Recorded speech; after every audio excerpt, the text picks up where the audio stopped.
She's a primitive Jill. There she is. There she is. Greetings and felicitations.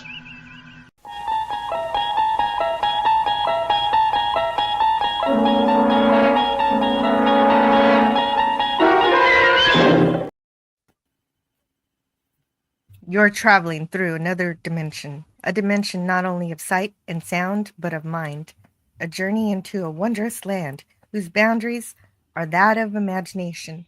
That's the signpost up ahead. Your next stop, the Twilight Zone. Hello and welcome to Indefinite Lunch in Infinite Combinations number 141. We're exploring all of the Twilight Zone. Today we're taking a closer look at the episodes called The Fever and The Last Flight. So the first one deals with an illness that can catch you no matter how logical you believe you are. And it's actually something Sterling encountered in real life. And the second reminds me of a classic Star Trek, The Next Generation episode. Listen in and see if you can figure out which one I'm talking about. And so we can let's first of all welcome our panel. Yesterday's Enterprise? Yeah, it's Yesterday's Enterprise. Well done. Great. You did it. Ding, ding, I ding, win. ding, ding. I thought it was going to be You- Captain you- Christopher, but it's Yesterday's Enterprise. You win a giant stuffed bear. Yay! Jill, was it Yesterday's Enterprise? Yes, you get a slide whistle.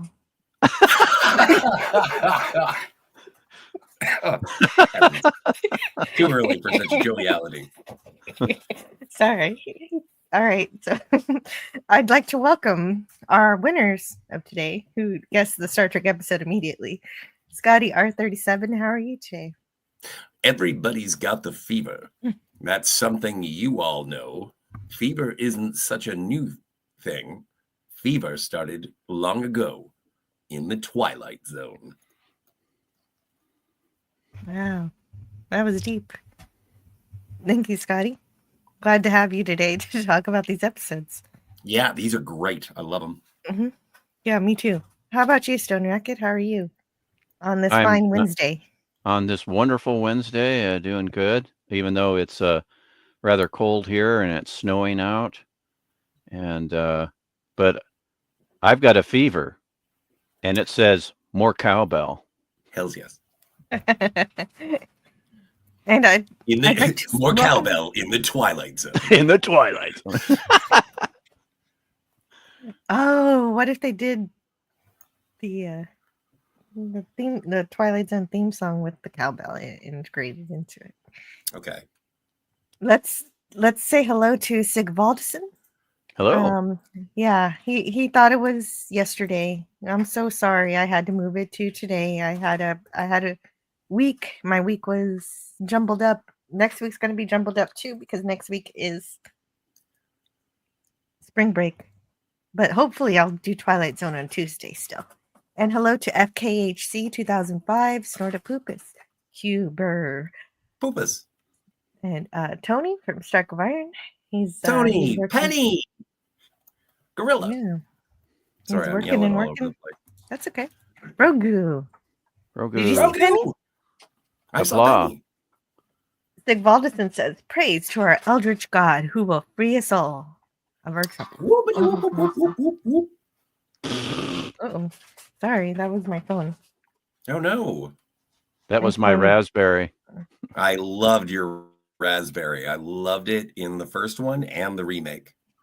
Hold on, I need to respond to this. Sure. Okay. Harvey is just a green puppet. Wait, are we echoing? Sigvaldson says echo. No, we're not echoing. I don't hear. I don't hear any echoes either. Yeah. Anybody else in the chat hear an echo? I don't have any other tabs open, or I'm not signed into YouTube. No, you sound great, yo. Yeah, I'm using my headset, so it's like whatever. Yeah, I think we're okay. Okay. Anyway, Tony's working on his Space Ghost Coast to Coast voice because George Lowe is passed. Oh, Yeah. And yeah, I used to watch that when I was a kid yeah, that was a lot of fun. it came on right after the cartoons, right before the grown-up cartoons. So it was that straddling line right between hey, should you be watching this anymore? And nobody noticed that I shouldn't have been even watching that. And sadly, I have no interaction with Space Ghost. Well, I only learned a couple years ago that there was a Space Ghost before the talk show. Yeah, I had no idea about that. That was from I have the more knowledge about that than mid '60s. It was an actual cartoon, Space Ghost, and then let's see. I'm trying to think. He shared. There was another character on like it would be two Space Ghost cartoons, and then there was one in the middle, if I remember right. Like Harvey Birdman. Something. Oh gosh, I'm trying to remember. Harvey Birdman, attorney at law. No, but yeah, and then I enjoyed. I discovered the Space Ghost Coast to Coast after it had been on for a while, and I was videotaping some of them because I thought they were hilarious. I didn't have it all the time, so I haven't seen all of them because we would have cable sometimes and then not other times. Yeah, that's back in when I had cable as well. I'm looking for my slideshow. So while we're looking for my slideshow, Scotty, could you read this for me from Gorilla Censored Thoughts? Gorilla Censored Thoughts in the chat says, Kapla! Home today because I got fired. Good for you. Something about roads are closed and can't see a thing. I'm fired. Well, you know what? If you're fired because of fog, I commend you, sir. And don't worry about getting fired. You get used to it after a while. That doesn't make any sense. If there's what are you talking about? Roads are closed. He can't get to work. So right.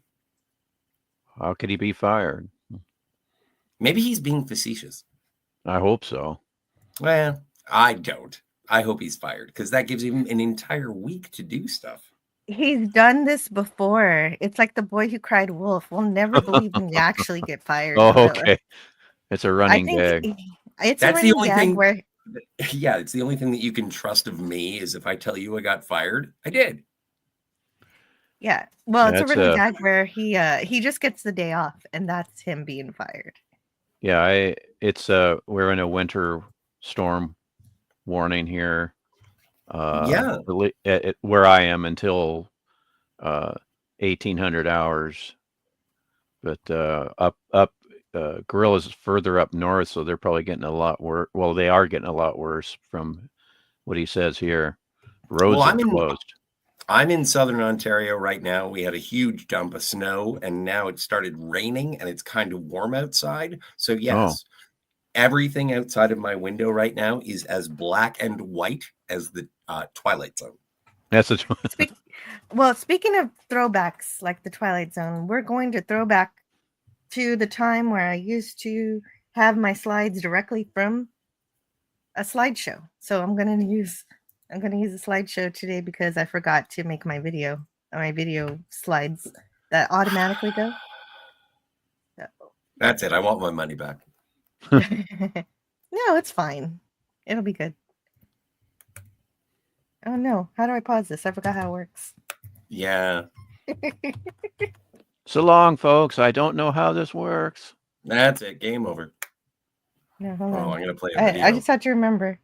I just have to remember how this works. Why is it going so quickly? Up. Lock and load. Let's go. Okay, I found. Together or not at all. Don't be a fool. Let me just make this smaller. Daniel's hot topics in the chat. Okay. Hello, Swift -1, Matt G. We were talking about Swift -1 last night, and Jill said, "I wish Matt G was here for this conversation." I wish I remembered what the conversation was about, but it was certainly about Taylor Swift. Yeah, no, it was. I was talking about. Well, I don't remember what it was. Yeah, exactly. Exactly. But it was about how popular Lord of the Rings was. And I mean, said Taylor Swift was more popular than Lord of the Rings, and Jill was like, no, no, no. And I was like, yeah. Hey, I and can't see the original broadcast date or myself. Oh, heavens. Yeah, no, don't worry. There you are. Oh, now I can see myself and the original broadcast date for this episode. There it is, January 29th. It's a Capricorn. No, it's not a Capricorn. 1960. That's right. The Fever first aired on January 29th, 1960. It was directed by Robert Florey and written by Rod Serling. And as you said, Jill, it's based, he got the idea when he and his wife, Carol, were celebrating the sale of the Twilight Zone series, and they were both in Vegas, and Serling was battling it out for about an hour with a one-armed bandit. Yes, the one-armed bandit. Oh my goodness, these slides have a mind of their own, just like the slot machine. Oh no! Oh my God! It's Ocean's 11. Yeah. Okay. What's going on with this? Oh, I could use a little wheel here. Boy, I don't remember those color scenes in the episode. Okay, so I It's was the fascinated remaster. by it. I was fascinated by this overview of Las Vegas. Okay. Back then, and I was like, wow, Las Vegas sure looks different today. And Yeah. so this was the very beginning of the strip. So this is what I learned is we see the Thunderbird Hotel, and we see, of course, this El Rancho, the Rancho Hotel, The Rancho and Relaxo. and so then this is Las Vegas today. Yeah, that's the Bellagio there on the left, isn't it? Or is it? The Bellagio? I don't know. You tell me, because I've been here, but I definitely didn't visit all of these places. Yeah. There are so many things you can visit on the strip. Yeah,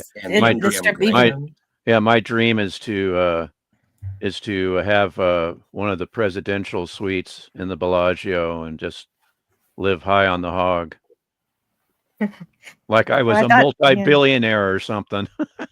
Well, and this particular image doesn't have the sphere, which is a new attraction that everybody thinks is really cool.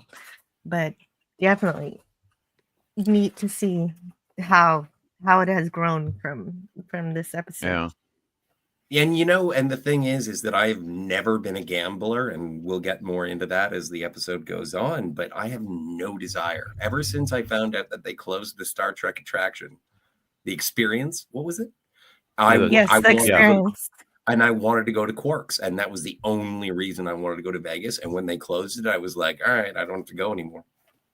Yeah, that'd be the only reason I would want to go, because everyone in my family's been there, but I haven't, and I just don't care to go. And if that's the only reason I was there. Deserts, but I don't have to go to the gambling mecca of the world. Yeah. I mean, I would if I were to go there, I would just go to the live attractions and go to all the buffets that I can and stuff myself with food. The buffets are really serious. There's just a whole plate of raw salmon, and I'm like, wow, this is amazing. Just sashimi, just tons of sashimi. You mean I can eat like a bear? Yeah, you can eat like a bear. This is crazy. I was like, wow, they're really giving this away. But what's interesting about this this is all stock footage in the opening of this episode, because Las Vegas, they got no cooperation naturally from Las Vegas. But this is all stock footage, and then but if you were to, let's say you wrote this episode and you went to the people of Las Vegas, like the municipal council or whatever, and said, we would like to paint your town in the worst possible hellhole light. Yeah. No way. And when this I think this is from the Zachary Twilight Zone companion book, if I remember right. But when this episode was repeated, someone said that this episode was most likely banned from, viewing in Las Vegas, even though that was not true. But Sure. they thought well, I think the people in Las Vegas would would outright ban it, but Maybe they back then that was true, but eventually they started to accept and even embrace that reputation. yeah, but what I was saying is that even at that time of the original airing and the repeat, that there was nothing like that going on with any censorship in Nevada. Oh, that's good. Yeah. Well, come on. Rod Serling probably went to Vegas from time to time.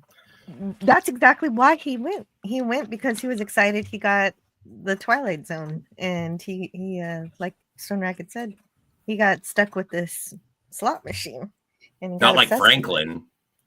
Not as bad as Franklin, but probably pretty close.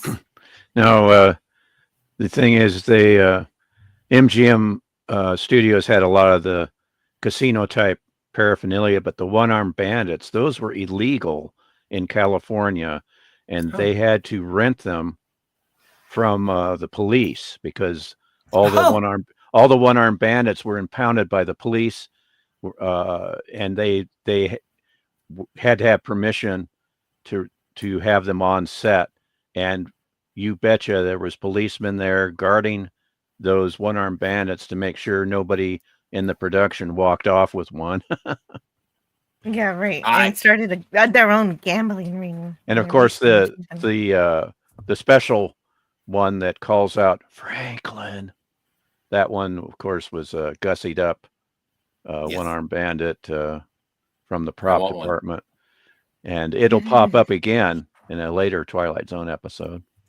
You know what? And for some reason, I've played the pinball machine of the Twilight Zone, and I don't remember seeing the one-armed bandit on the playing field of the pinball machine, but it deserves to be. Yeah, and I saw Penny. Hi, Penny. Hey, Penny. And there's Tony. Exactly. I wanted to make sure to say hi to Penny. Jill's trying to do her job. And Grogu, I got a fever, and the only prescription that is that I need more cowbell. Yeah, Grogu and I think alike. I had 2 instances going on. I caused my own problem. Oh, okay. Hopefully you figured that out. Oh, the echo. There you go. If I get this right, would you like Space Ghost to interview you, Jill?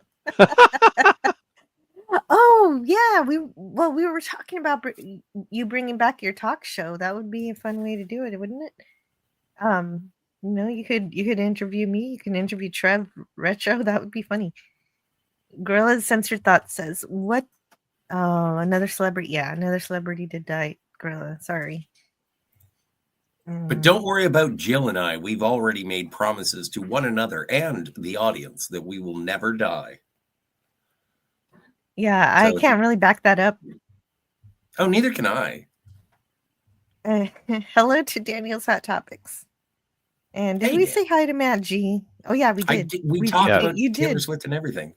Yeah, we did. Hello, good morning to Canadian Spider-Man. Spidey. Yeah. Hey, man, thanks for having the birthday party for Sin, Cardinal Sin. Cardinal Sin, yeah, that was a good birthday party. I appreciate that. It's always good to bring back his memory. I miss the Star Trek, The Experience. Yeah, that's right. People used to get married on the bridge of the Enterprise D. Yeah. And Sig Volleson, this is not 1960s Las Vegas.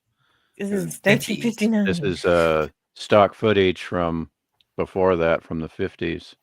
And even though it was aired in 1960, technically 1960 is not the 60s. It's still the 50s. Yeah, that's true. I hate that.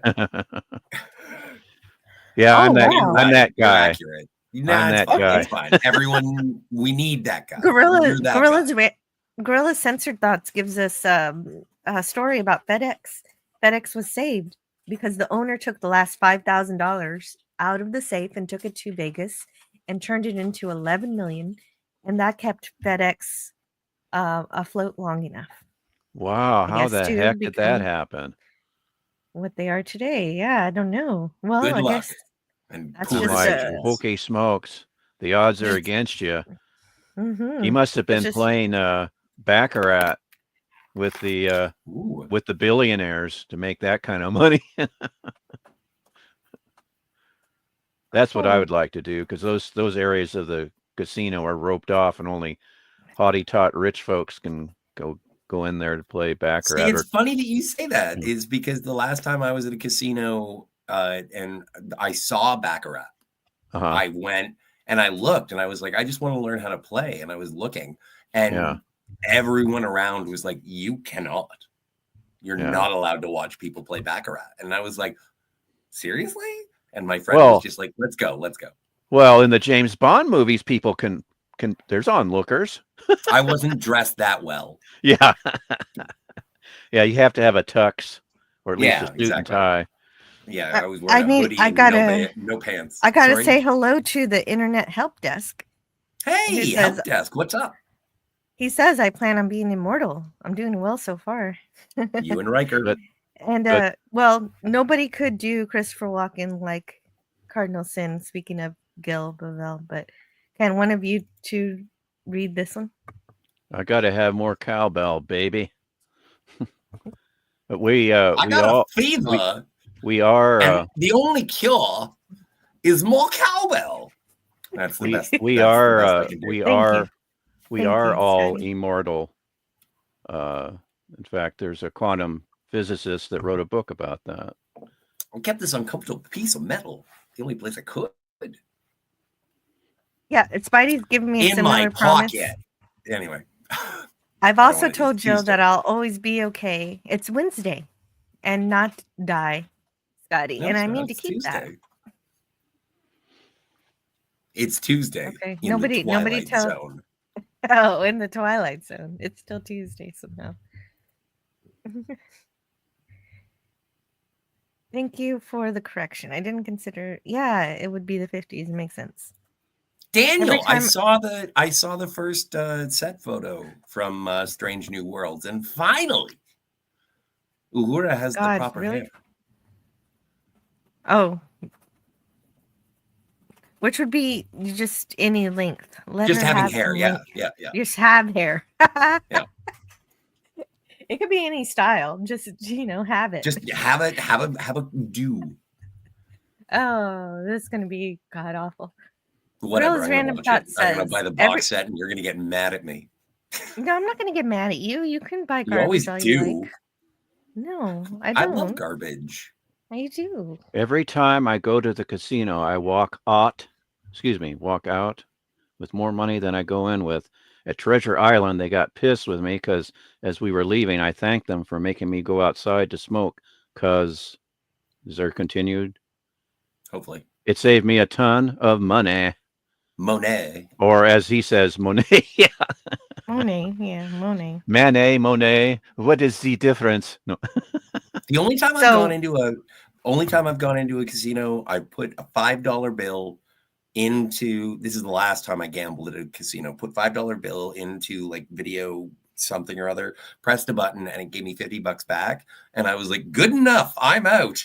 Yeah, I'd say the same thing. It's okay. That's good. That was the last time I gambled. Yeah, you have to be highly disciplined like that. Or stupid. Now initially, Franklin Gibbs, to be exact, he is hyper disciplined. In fact, he's kind of a jerk. He's Mr. Logic. Yeah, Mr. and Mrs. Gibbs, they won a contest to stay at the hotel with unlimited credits. I don't know what unlimited credits mean.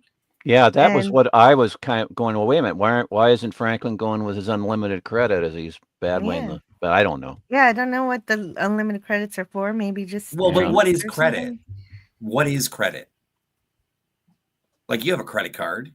Does that mean you get free money? No, that's not. That means you have to pay back that money. Then right? Well, you could get that normally. You could get your own credit card and keep using it. Well, yeah, but he doesn't want the bank's credit. He wants to make sure that he is only spending what he has. Yes. He is a curmudgeon. He's a terrible husband. I don't understand why he's here. But I also understand his response to being here because he feels he has come to a den of temptation which is true. Yeah. Well, the missus is very happy. She's excited to be here too Yeah, because she won the contest. Yeah, he keeps saying that. He goes, "But we're, but we're here because you won this and make you happy." But he's complaining every inch of the way when Okay, he so says that. who wants to read the opening narration for this one? I put it in the Stone private Racket, chat. can you do this so I can do the closer and then we'll swap for the next one? Okay. Thanks, man. All righty. Mr. and Mrs. Franklin Gibbs, 3 days and 2 nights, all expenses paid at a Las Vegas hotel, won by virtue of Mrs. Gibbs' knack with the phrase. But unbeknownst to either Mr. or Mrs. Gibbs is the fact that there is a prize in their package neither expected nor bargained for. In just a moment, one of them will succumb to an illness worse than any virus can produce, a most inoperative, deadly, life-shattering affliction known as the fever. Yes, and we get a montage of people playing games, and Franklin, Hey, he Gavin. doesn't like it. Franklin doesn't like it, but Flora likes it. He's against gambling due to morality. But he brought her there, so I thought that maybe he wanted to No, make her he happy. did not. She brought him there. Well, he agreed to go. So Okay, so maybe he's a good husband. I thought that I kind for a of minute. doubt that.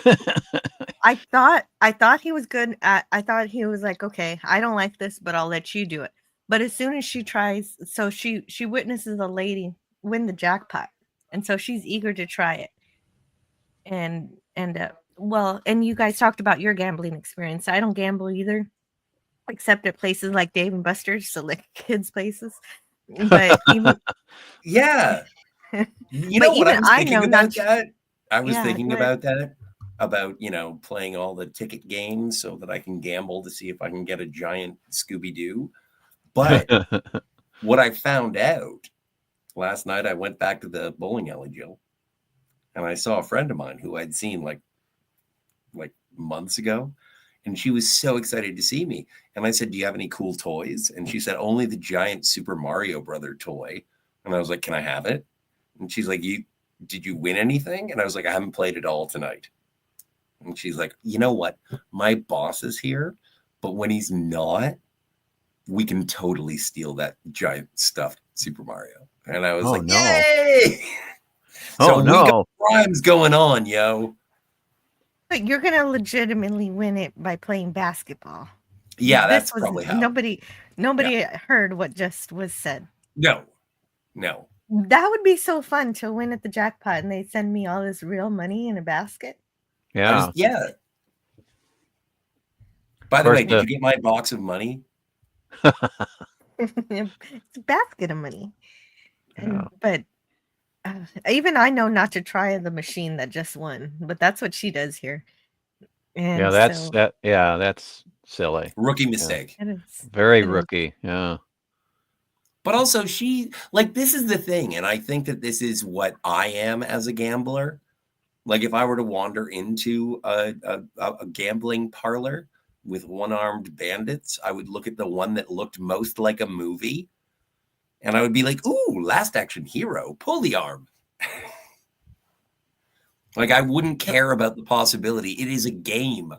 It's a fleeting hope that lasts less than 30 seconds, but it fills your heart with joy and all the temptations that could erupt from that machine. And if you don't get it, it's like, "Oh, that was fun." But that plays right into this comment by the Internet Help Desk. Please read it. The Internet Help Desk says the worst thing you can ever do is win the first time you gamble. But yeah. I disagree. Help Desk, here's what I think. If you win the first time and think that's the best it's ever going to get, then you are already ahead. Ooh, look, more. I should leave. Yeah.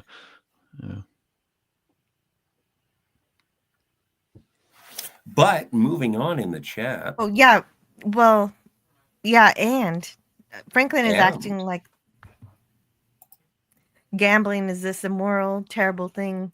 And so he's trying to go to his room. He's like, I'm going to go to my room. And after he tells her not to gamble, he's like, no, you can't gamble, even though we're in Vegas. Yes. And then Why did you come here, you weird old And then he runs into this guy who's even more annoying than himself. Yeah, I know, Well, right? he's Now, the Stone reason why he Racket. calls them baboons. Yes. Stone Racket. This guy reminded me of me. Am I wrong? It reminded me of somebody else when they're 3 sheets to the wind. But I will not. Yeah, me. Not Sounds you. like No, me. not you. Somebody else. Well, maybe, but I don't A think you're that different physical. guy. A different guy. But yeah, I didn't think of you when I saw this. I just All right. I really didn't think of anybody until just now when you asked. But yeah, while I was watching this, Maybe I just like his glasses and his style. He had a real cartoony voice, didn't he? I was just wondering if he was He did, overdubbed. yeah. You know? Hey, mister. Yeah. Well, Put it in. Just do this. I gotta go meet the wife. Sorry, see, I'm still on my Christopher Walken. that's okay. That's okay. You can be stuck on. Well, after Flora loses the nickel machine, and Franklin decides to go to his room. He's accosted by this drunkard who is so angry at the slot machine that he gives a silver dollar to Franklin and cajoles him to play, basically forcing him to play physically. This is a dollar machine that he's I know. Yeah. It's like, holy smokes. He could win $10,000 $10,000. I don't know how, but it says 10,000 on the top in neon letters or neon. Now, here's the part of the episode where I'm looking at Flora and I'm like, this is your fault. But it's not her fault. She wanted to enjoy Las Vegas the way it's meant to be enjoyed. Just she's happy with her nickel machine, and I don't know. She's really seems very. I like her playful nature. Her name was Vivi Janice. Is that how you say her name? I've never seen her in anything, but she was a great performer, except at the end. At the end, she was a little too hammy for my tastes. Well, but yeah, no, I blame her for the downfall of Franklin. I don't. I do. No, I don't. This isn't her fault. If you want to blame somebody, blame the drunkard for giving him the dollar. He was going to go to bed. Yeah. Well, no, but this is the thing is, come on, Franklin. Let's go to the bar. We'll have a glass of wine with a nice meal. You know, Flora, that I haven't had a drink in 12 years. And I'm an alcoholic. If I have another drink, then oh my stars, I may just jump into a river of wine. And Flora says, oh, come on, Franklin. Just one drink. So I think Flora did this to him. No. Oh, wait a minute. Where'd you get that scene? No, it was absolutely her standing off to the side being like, do it, Franklin.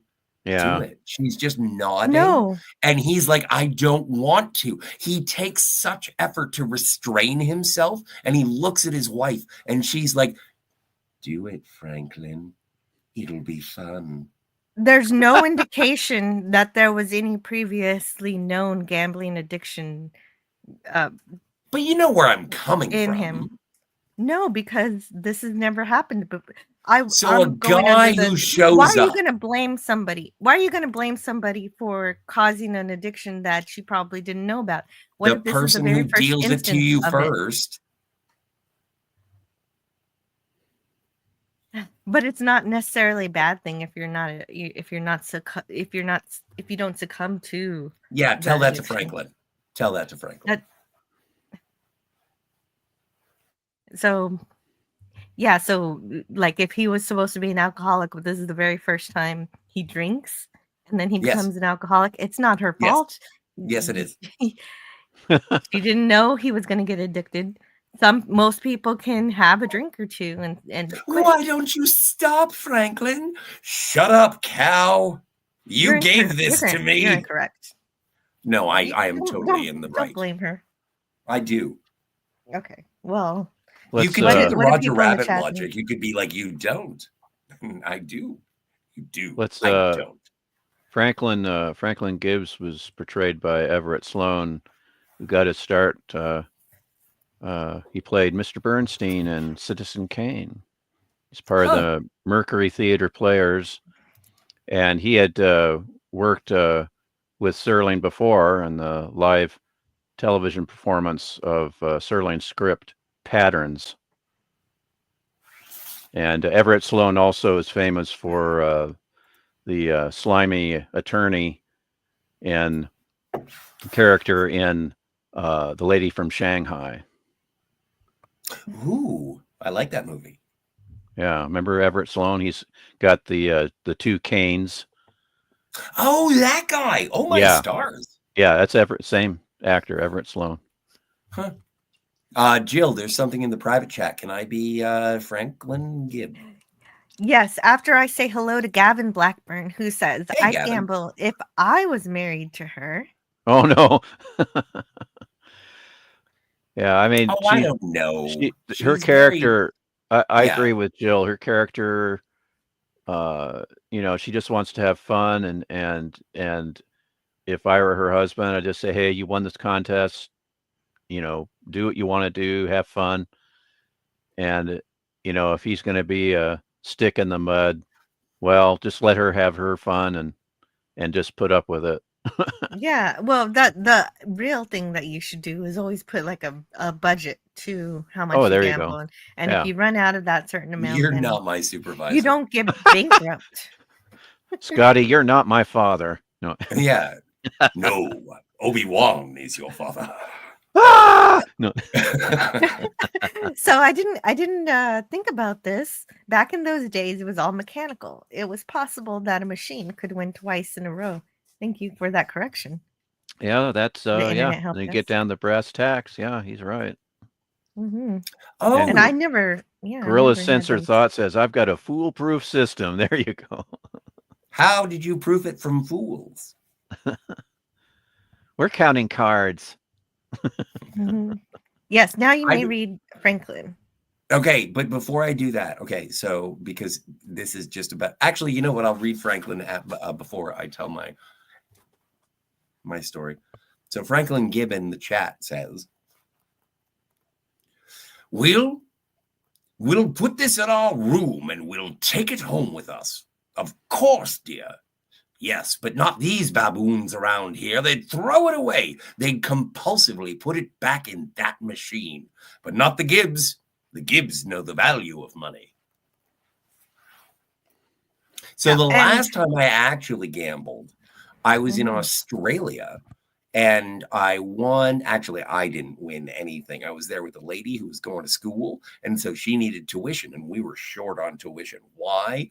Mostly because of drinking and smoking. Because we were in Australia. It was warm, right? Anyway, we go to this bar where it is legal to gamble in certain areas. Like you can do it in some places, not in the central district or business district, but like in the suburbs, you can do it. So anyway, she's a gambler. I'm not. She likes putting money into it. And then we end up winning $1,200. So anyway, we go to the bus stop right after winning it in the bar that wanted that $1,200 more than they wanted us to live.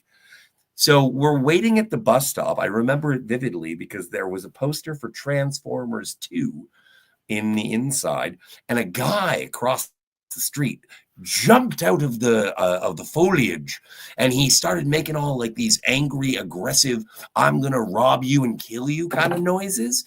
And then he ran across the street, but there was a divider in between, and he tripped over the divider, and he looked ridiculous. So me and my girlfriend started laughing at him, and he got embarrassed and ran away. And that's how we kept $1,200. Yay. There you go. There's wow. my story. Oh my God, you almost got mugged.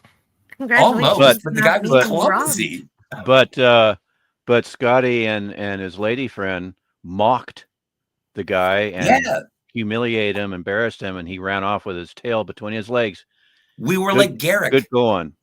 Yeah, right? It was fun. Guardian. So I always wondered Scotty, how you protected your ladies. Yeah, Scotty, Guardian you make fun Angel of there. Guardian Angel. It was Alex Kurtzman who wrote danger. Transformers 2. I'm going to step away for a little bit. I've got to get my Amazon parcels. I'll be right back. Yeah, no, I have Oh. to get his Amazon parcels as well. You continue, Jill. I'll be back in a moment. Okay, that sounds fine. And so Franklin has won with that dollar that he was given by the drunkard, and he seems to know that the house always wins, and he seems to have this logic.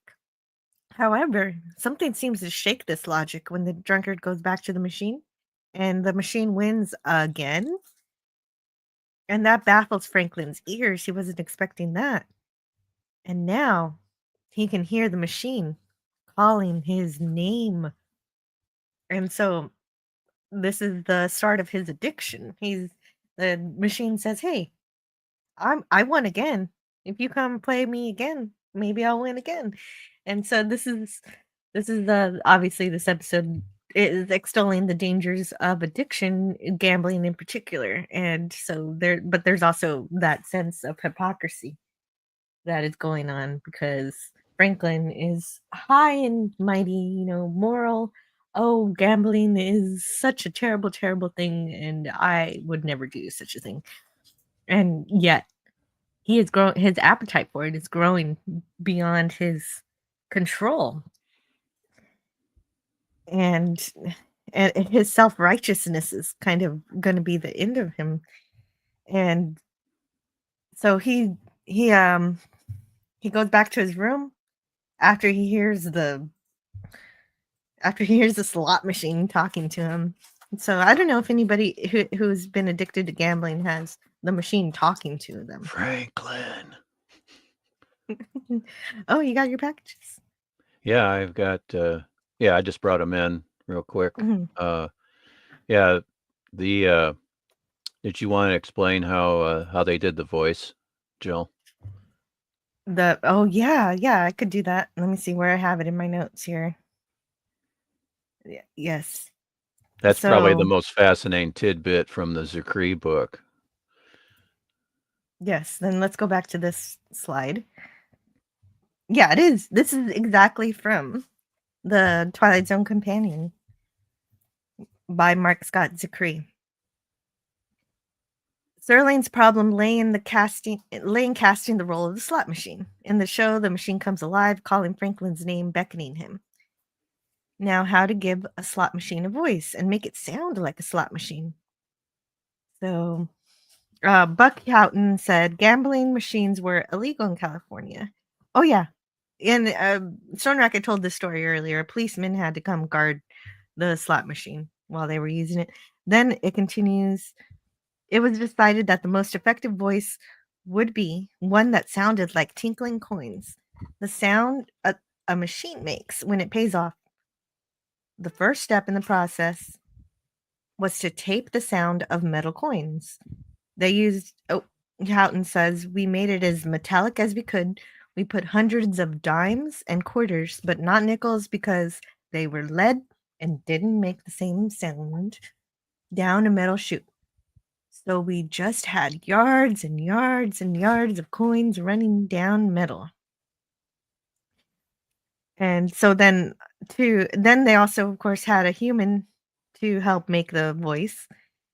They put 2 small speakers on either side of his esophagus. And the sound of the tinkling coins was played out through the speakers to the effect that when the man opened his mouth, the sound came from his throat. This sound could then be shaped into words by using his tongue and lips, just as with sounds from the larynx. This is really creative, but he made no use of his own voice whatsoever. The tape provided all the sound. And then you have a talking slot machine. Yes. That is wild. Yeah, that was very clever of them. Mm-hmm. So Franklin can't seem to sleep. He's thinking about his winnings. And now it seems like the coins are doubling. Like, oh, hey, if I put these coins back in the machine, Franklin, you can have another stack and another stack and another Yeah. stack. The coins are just going to grow. You can't lose, Franklin. Go back and play. And so, Franklin is in one of the darkest regions of the Twilight Zone. yeah, right. The Twilight Zone has a telepathic slot machine that entices you to come back and play. Except in reality, this isn't supernatural at all. This is It's all in very his real. mind. Yeah. It's all in his mind. But It- the slot machine, spoilers, it'll visit him in his room. Oh yeah, and this isn't the first time I've seen a gambling machine chase someone around. Can you think of the other time I've seen a gambling machine chase people around? Oh, there's a reference in my Twilight Zone book to an episode of SpongeBob that does a parody Really? of this episode. Yeah. Is that what you're referring to, Jill? No, but that's kind of cool. I was thinking of the Lost in Space episode where Oh, that's right. You are correct, Jill. Yeah, that huge gambling machine that was chasing Dr. Smith. Yeah, that yeah, I forgot about that. Good memory. Yeah. I couldn't forget that. That is very odd having a gambling machine chase you around. Yeah. It's like, yeah, I didn't even when we discussed that Lost in Space episode, I completely forgot about the Fever episode of the Twilight Zone. I don't think anyone discussed that, which is really a shame. Well, But yeah.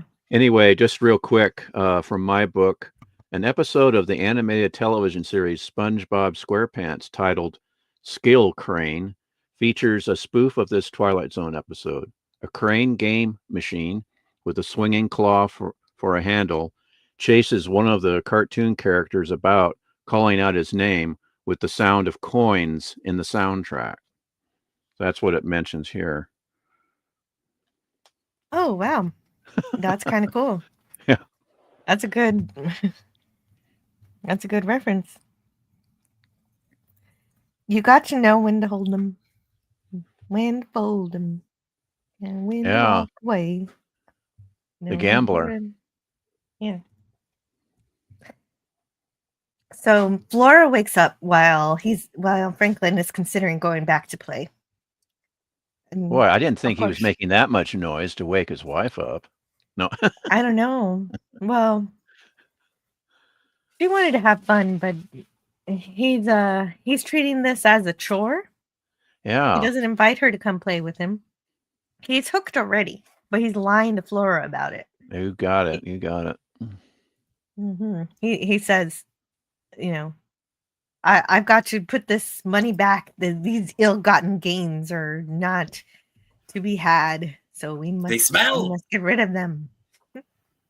They're stinking up my wallet. And she's like, okay. Franklin, it's late. I've got to do this, Flora, for our own best interests. Well, and the special jackpot is now $10,000. Come to me, Franklin. Franklin. Yes, we talked all about how the slot machine talks. It's a cursed machine, a beast. It's not an inanimate object. It's an entity. Yeah. But anyway, but we all know who's controlling it. Who is the puppet master? It's Rod Serling. You got it, Scotty. No, but that's the thing, is because I want to say that this is an excellent representation of the draw of addiction. I think it is. I think this is a brilliant story of if you let yourself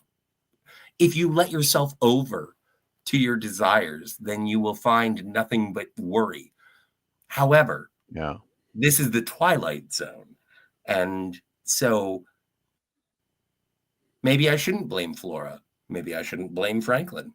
Maybe I should blame that cursed machine. You can blame Franklin. Yeah, why do you think Franklin is such a bad guy? Not that he's a bad guy, but his self-righteousness and his hypocrisy. He lets it take over. Yeah, he's like John Lithgow in Footloose. He's no dancing. he's a rather despicable character. But I still I don't find him despicable. I still feel sorry for him. Yes. I don't like the ending that he gets. I don't think he really deserves it. I mean, there's other people that have written that they think that, but I go, no, I mean, he's an unpleasant character, but I don't want that fate to befall. But that's it takes me Well- back to why I blame Flora is that he is a man who knows his limitations, and yet he is taken to his limitations, and he succumbs. I And it's don't sad. think he knows his limitations at all. I think that he thinks he's high and mighty. He thinks he's better than everyone, Yeah. and he thinks It's just a it's facade. impossible. He thinks Yeah. it's impossible for him to succumb to Yeah, it's just a facade, and it just easily that crumbles. draw. That's Yeah. why he calls everybody baboons, because he thinks he's better than them. He doesn't Oh, know yeah. that he's just as weak, if not more, than they are. Yeah, that's I I agree see totally, the same way. Jill. Thanks for putting it in that way. I guess. Yeah, Oh, that- he's writing checks. He's Yeah. writing checks, getting rid of their savings. Yeah. That his ass can't cash. Will you get away from me, you sniveling shrew? Your bad luck, I tells yous. Yeah, he's really nasty. Yeah, he's a He bit of a is. dick to his wife. Do you want to read him being a dick? Yeah, of course. Okay. One of my favorite things. Scotty, All right. Scotty is Franklin. Okay. Franklin I is am. Scotty. Oh no. But I'm going to All right. start it off, okay? Please. You know how awful you feel in the morning after you've been up too late at night? Is that it? Yeah, that's it. Flora, will you kindly shut your mouth? I hate a shrew, Flora. I hate a woman who stands behind your back and sees you moved it. To it that you have a miserable luck. That's what you're doing to me now. You're giving me miserable luck. Now please go away and leave me alone. Please, please. People are listening, The Franklin. devil with people. I'm not concerned with people. I'm concerned with this machine.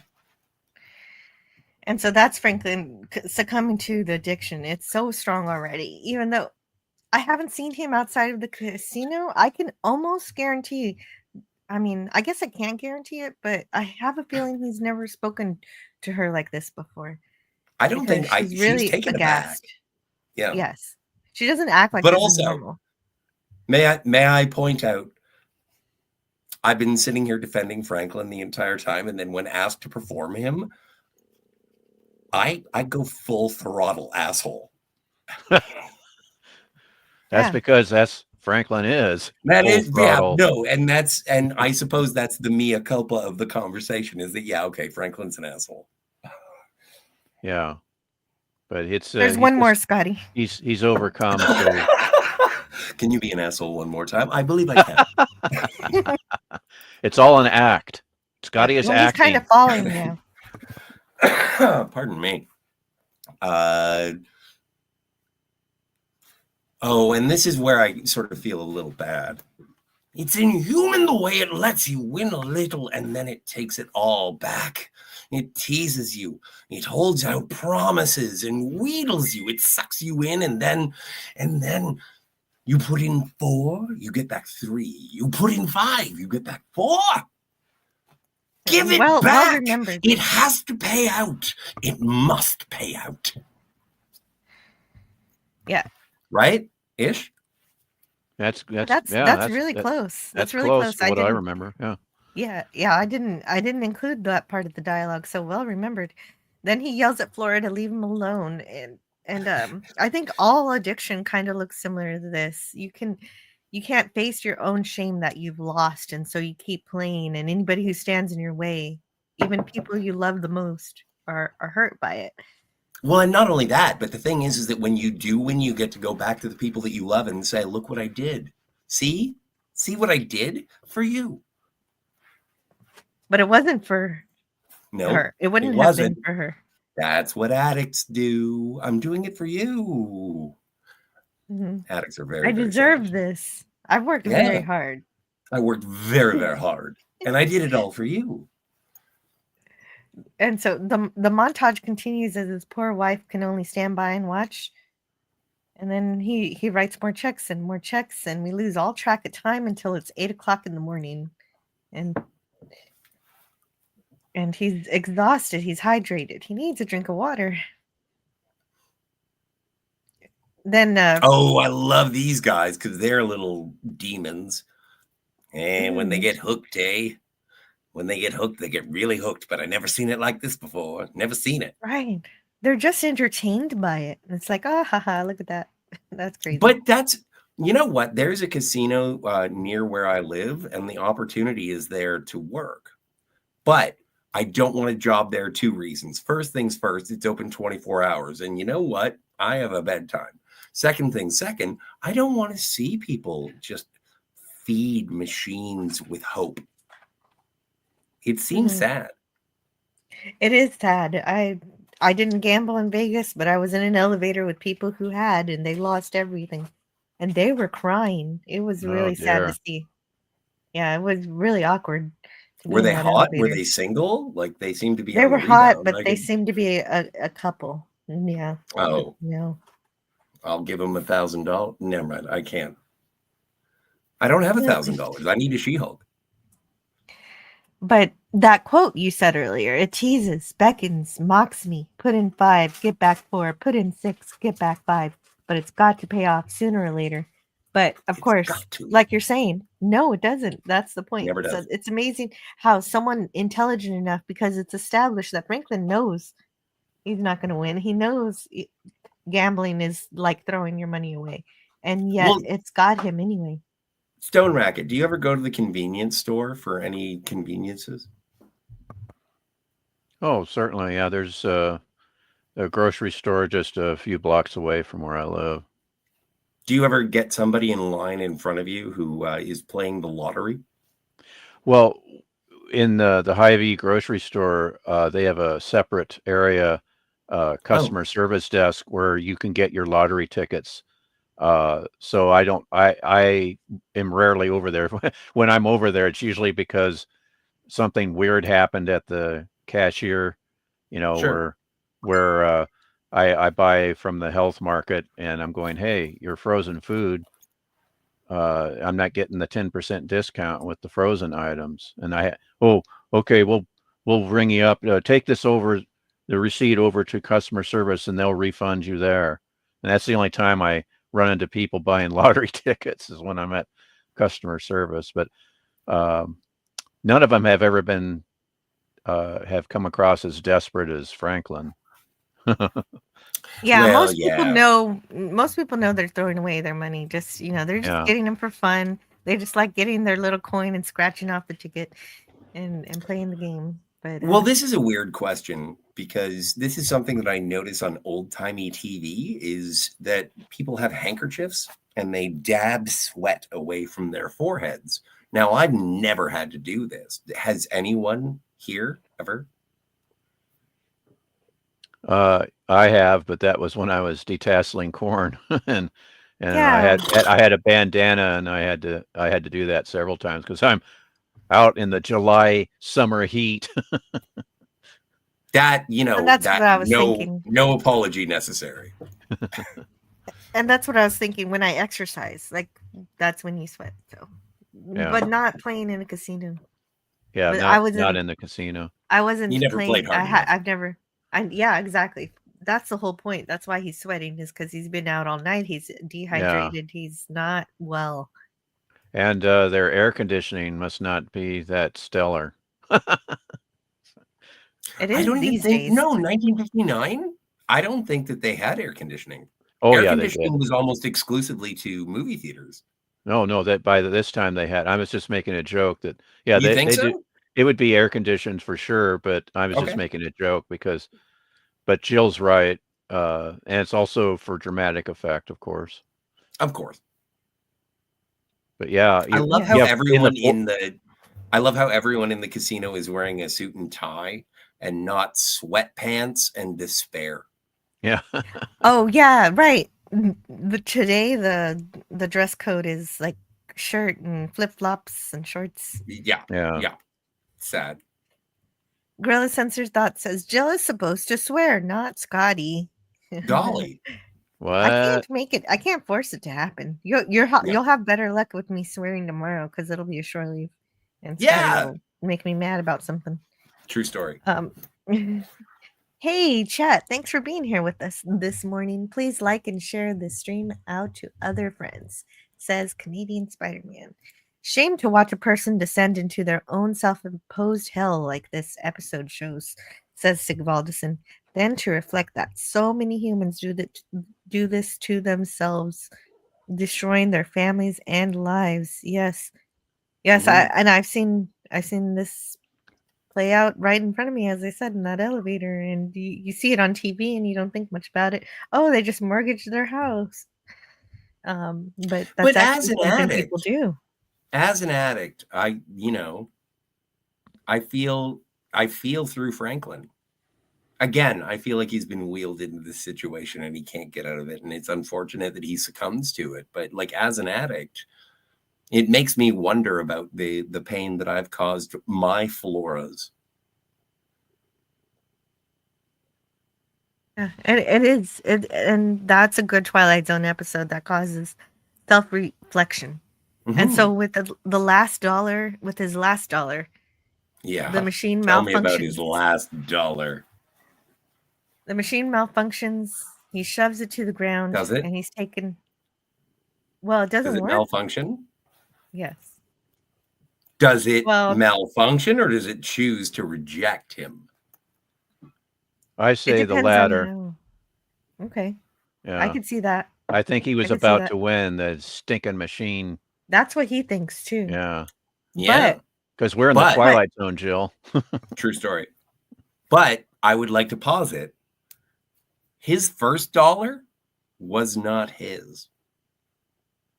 Right. That's true. It was given, but it was given to him freely. And so he loses. Well, and the dollar the machine took it away. Yeah. So, but how come he didn't just have somebody come and fix it?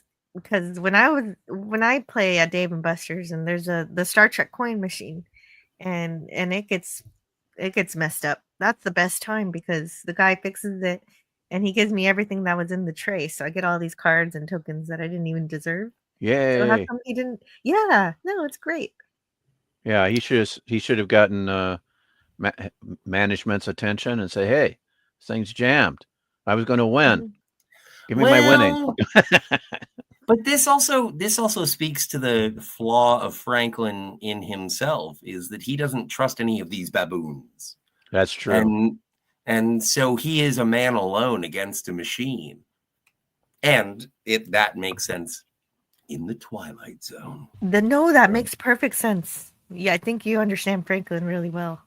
I do. I didn't even think about that fact, that he doesn't trust anybody. He has expressly said that he doesn't even trust his wife. What a fucking prick. Sorry about the swear. Yeah, there's no warmth to her at all. It's like no, he's not. He has no heart. The man has no soul.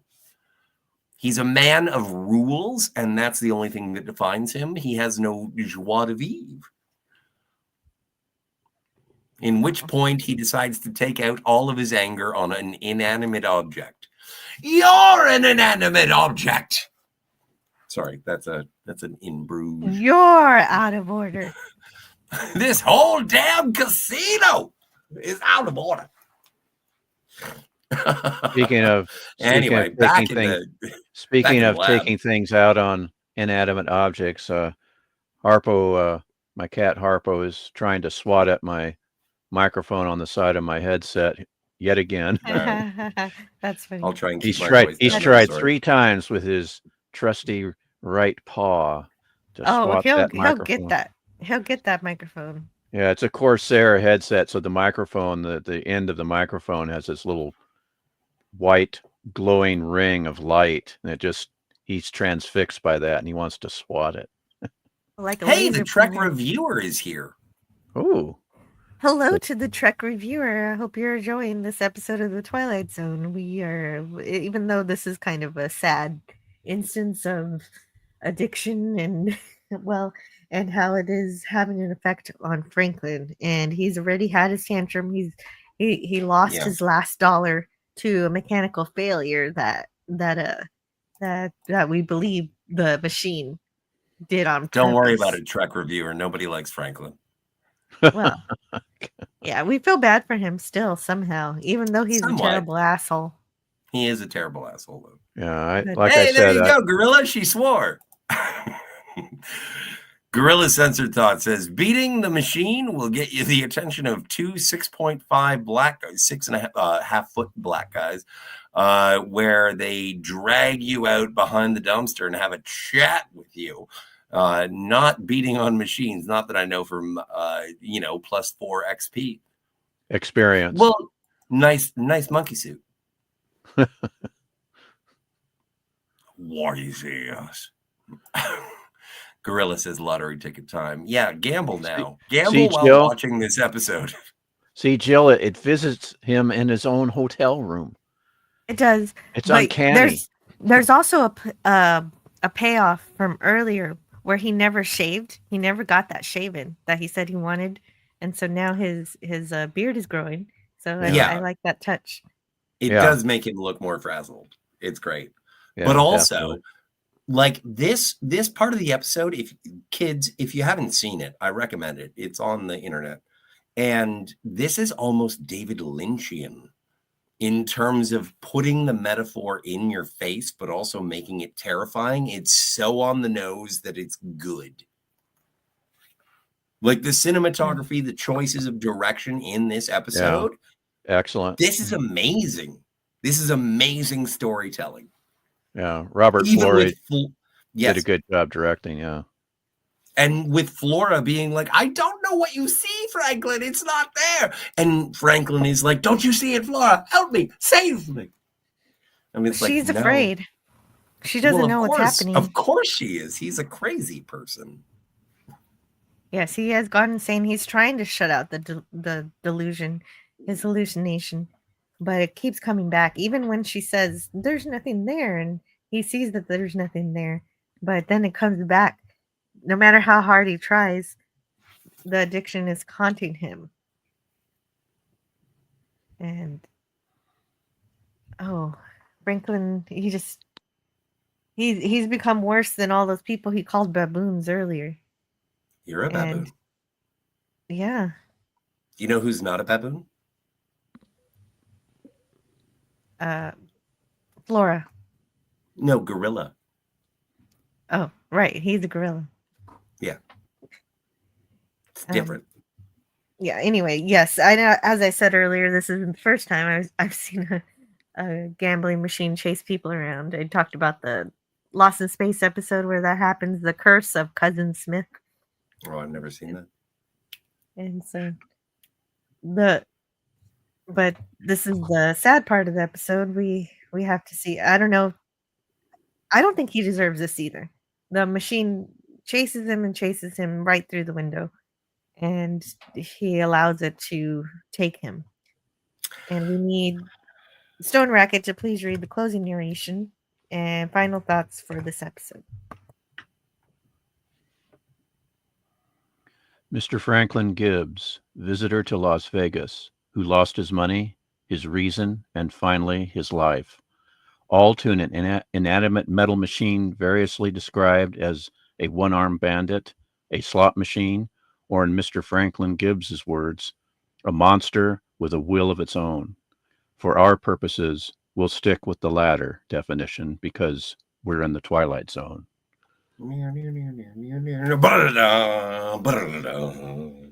I have a postscript here involving Flora from but before you get to that, yeah, the thing that makes this episode, in my mind, I like this episode better than the Burgess Meredith episode. The thing is that makes me so happy is that Always have whether to do it be that. Because I'm just saying everyone loves that episode, and I'm pointing out all the episodes that I think are better. And so what I'm saying is that whether or not Franklin sees the one-armed bandit before he dies, which I don't think he does, because the audience doesn't get to see it. But when it throws the coin back at him, because that was what took him out of the casino. He's like, it owes me $1. And it's like, here's your $1. What are you going to do with it now? Love it. Terrifying episode. All the pluses of it out of the A's. Anyway, sorry, Stone Rocket, I interrupted you. You were saying. But I do agree with you. While I do feel bad, but also I do feel bad for Gibbs, but also I also feel really bad for Mrs. Gibbs, who not only lost her husband, but all of the money. And oh yeah, she's poor now. Yeah, well, the only hope is that there was some life insurance on Mr. Gibbs. Is all I could think of. Yeah, let's hope. This is Do you think the Gibbs have sex, or did? Do you think they got hotel? They got hotel rooms with separate beds, like they were in I Love Lucy. So I'm not sure. So probably not. I wonder if they have children. Well, they never talked about them. Well, they're fairly selfish and careless. Oh, I have a postscript involving Flora. This is from the Twilight Zone, Unlocking the Door to a Television Classic by Martin Grams Jr.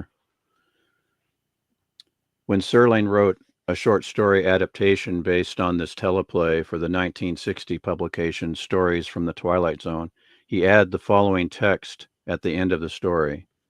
Flora Gibbs flew back to Elgin, Kansas to pick up the broken crockery of her life.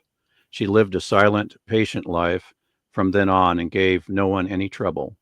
Only once did anything unusual happen, and that was a year later. The church had a bazaar, and someone brought in an old, used, one-armed bandit.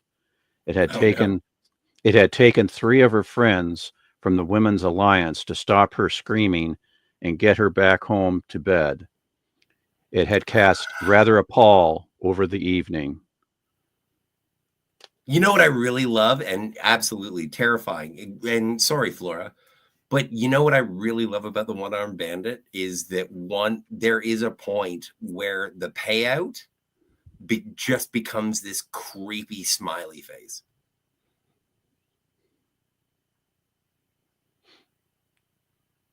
You can see it right here. There's a smile. Go back one. Scotty, it's mocking us. It's mocking us, Scotty. It wants us. It is. It looks like the Amazon smile arrow thing. Yeah. You had to say that, Jill, when I got 2 parcels just a few moments ago. Oh no, Jill, I'm addicted to Amazon parcels with the smile. I kind of you don't have to worry about that. Everyone is. If everyone's addicted, you don't have to admit to your addictions. Right. It's not shameful because everyone loves getting exactly. That's why I'm trying to get everybody to try heroin. No. Nobody's gonna do. That's not gonna stop trying to. You know, it's one person at a time. You know, we're a growth industry. Our product is very addictive. You don't do that. You don't. No, of course not. I'm terrified of needles. Scotty R37 does not sell. We are not sponsored by heroin. Right. Why is this conversation happening? Okay, so this episode because it's an addiction episode. Sloan and Vivi Janice, and I think they were great. Yeah, good performances. Mm-hmm. Absolutely. And I agree with Scotty. The $1 being returned at the end, that's what makes it a Twilight Zone episode, because otherwise this episode was too real. It was kind of ugly. And that spookiness of the slot machine returning the $1, that makes it all work. Here's all the other people in the episode. Thank you to them. And we can move on to the last flight after we take a look at the chat. It reminds me of 2001 Space Odyssey, says Gavin Blackburn. Oh, yeah, With no, Hal. that's not a bad call. That's not a bad call. I think that there is so much ethereal emotion going on with the direction of this movie or this show. I think it's really, really good. I think this is my top 5 so far, what we watched. I think Gorilla's making a joke here. A group of baboons is called a congress. I don't think that's a joke. I think that's science fact. Is that science fact? I think I've never so. heard that. Neither have I, but I believe Gorilla. Okay. And hopefully he had a good life insurance policy. Yeah, that's what I was thinking, Sigvald. Apparently great minds so, think alike. according to Serling's adaptation for his Stories from the Twilight Zone book. Dude, I wrote that down. I'm gonna have to get that book. Hello to DJ Knight. He's here. DJ. Great to see you. So we're moving on to the next episode, the last. No, flight. wait. We got to finish one more thing. Sigbaldison in the chat says, I am now thinking this broadcast is encouraging drug use while saying no to drugs. We are, you know what? I can only speak for myself. I am probably the sole drug aficionado on the panel. And I do not speak for the Anti-Derivative Jail channel. And I wish you nothing but clean living. That being said, you start this episode and I'm going to go do drugs. Yeah, well, I think Scotty's encouraging and I'm saying no. Yeah, I don't think the episode is encouraging. I think the fact that it ends with the death of the main character says everything it needs to say. But that's, that's how I take it. That's how I feel about it. Yeah. Now with the last, definitely the worst outcome that with could have happened. With the last flight episode, this is the first teleplay that Richard Matheson sold, the Twilight Zone, and that started the whole relationship that he had with Serling and the production. He just had this idea about a World War I pilot landing in a modern SAC air base, and just from that premise, that intrigued Serling and producer Buck Houghton enough that they had him write out an outline, and then they liked that, and they said, okay, they gave him permission and they got a contract for him to write the whole teleplay, which I thought was excellent. Yeah, and that's what happened here. The last flight first aired on February 5th, 1960. The story by credit and the teleplay credit goes to Richard Matheson. So this is the first time for that, as he said. Rod Serling adapted episodes of his before, but this is the first time he gets the teleplay, so that is fun. You got it. And it's an original too. It was directed. Go ahead. It's an original. It's not. Yeah, it's like not from a magazine. It's not from a story that he previously published, right? Right. This one was directed by William Claxton.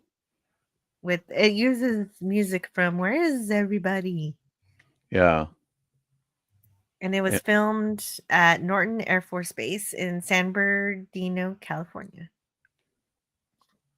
And just, but it's set in Lafayette Air Base. France. And it's San Bernardino, California, which looks exactly like France, right, Jill? It looks exactly like France, California, and France. Can't tell the difference. In 1959, anyway.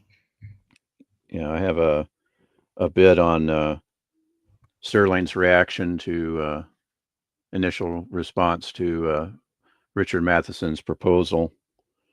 When Serling learned of Matheson's proposal, he brought to light a radio anthology titled Quiet Please, scripted by Willis Cooper.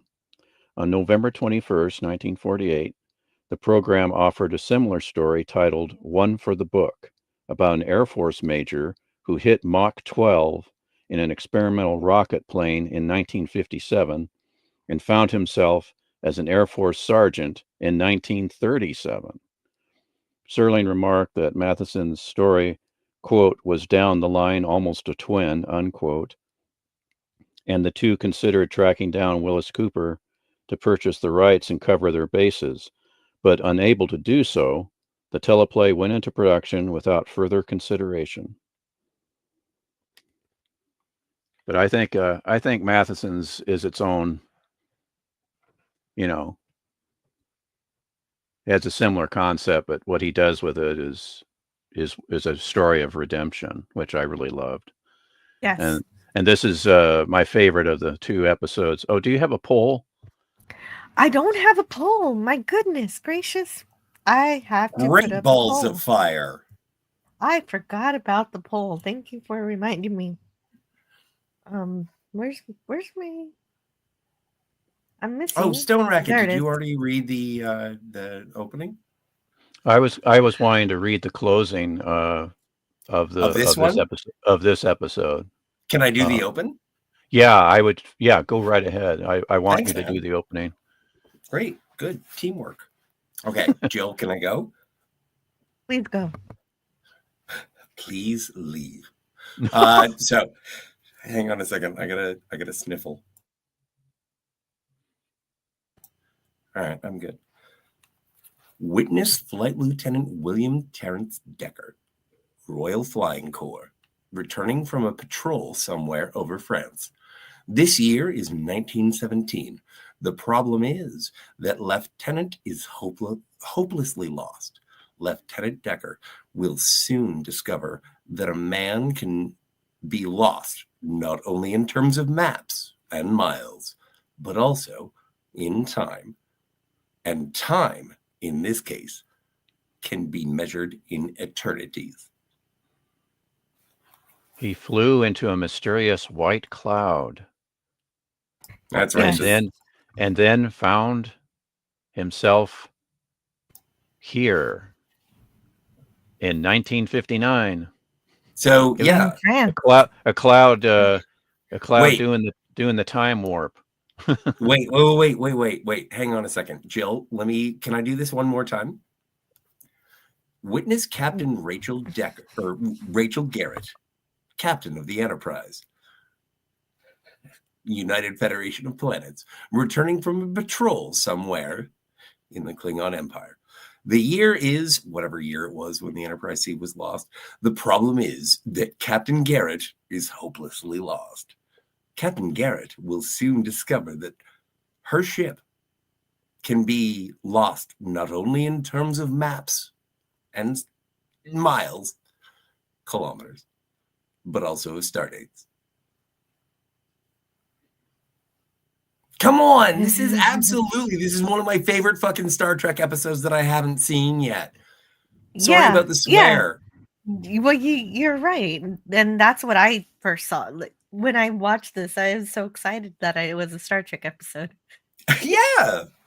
I didn't even realize, because I thought this was going to be Tomorrow is Yesterday, and it wasn't. And it was better than Tomorrow is Yesterday, which I'm going to fight everyone. Yesterday's Enterprise is better than Tomorrow's Yesterday. Okay? Ooh, you're putting up a original series. I'm putting my foot down, Jill. I'm putting my foot down. That's a rough one. Come on, but what of Lazarus? What of Lazarus? They're both time travel episodes, so I can see how you can compare them.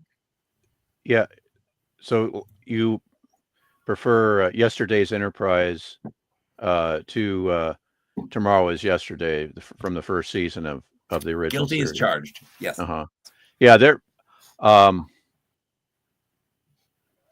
that doesn't bother me. I really love both. Thank you. I thought you were going to fight me. No, I really love both episodes, but I think the edge has to go with Yesterday's Enterprise, because that is and I'm not I'm not fighting Tomorrow's Yesterday, because that is a great episode. But if I have to put two giants on my shoulders, I'm gonna give it more to The yesterday's stakes, Enterprise. it's just a fact that stakes are higher for yesterday's Yeah. Enterprise. Yeah, it's totally enthralling. Tomorrow is yesterday is a fix-it episode. Yeah. But that's also good one, why this episode of the Twilight Zone is also it's a fix-it episode. But then again, so is yesterday's Enterprise. They have to go back to fix it. But you can't go back in time and change history. Okay, I can do whatever I had to say want. that once. I'm the I know. writer. I'm Rod Sterling. This one I can do whatever I want. I can make a planet full of monkeys. This one is one of redemption, and that's why I prefer this one to the Fever. Yeah, I love this one. This is great. Yeah. Do you have the poll? I have the poll is now up. All right. I will go vote then, Jill. Thank you.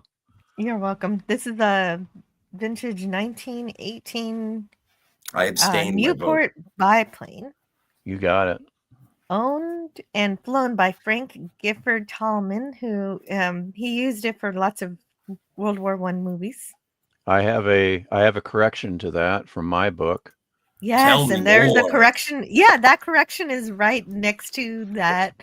Yeah, Paul. Okay, yes, I do know about this. The pilot was actually Paul Mantz, who did a lot of stunt piloting for Hollywood films, but the ownership of the plane goes to the gentleman's name again, Jill.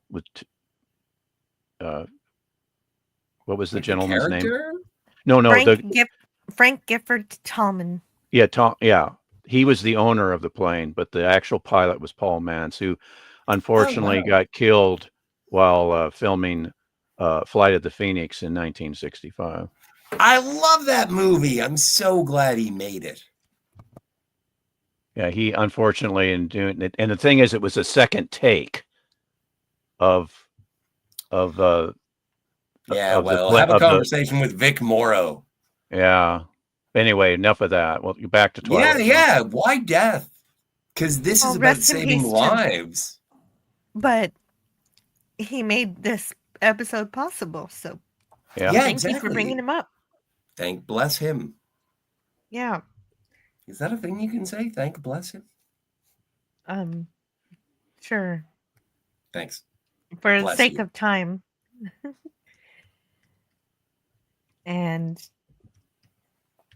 when Tallman landed the biplane at Norton Air Force Base, he discovered that the lure resulting from the juxtaposition. Okay, this is from the Mark Scott Zicree book.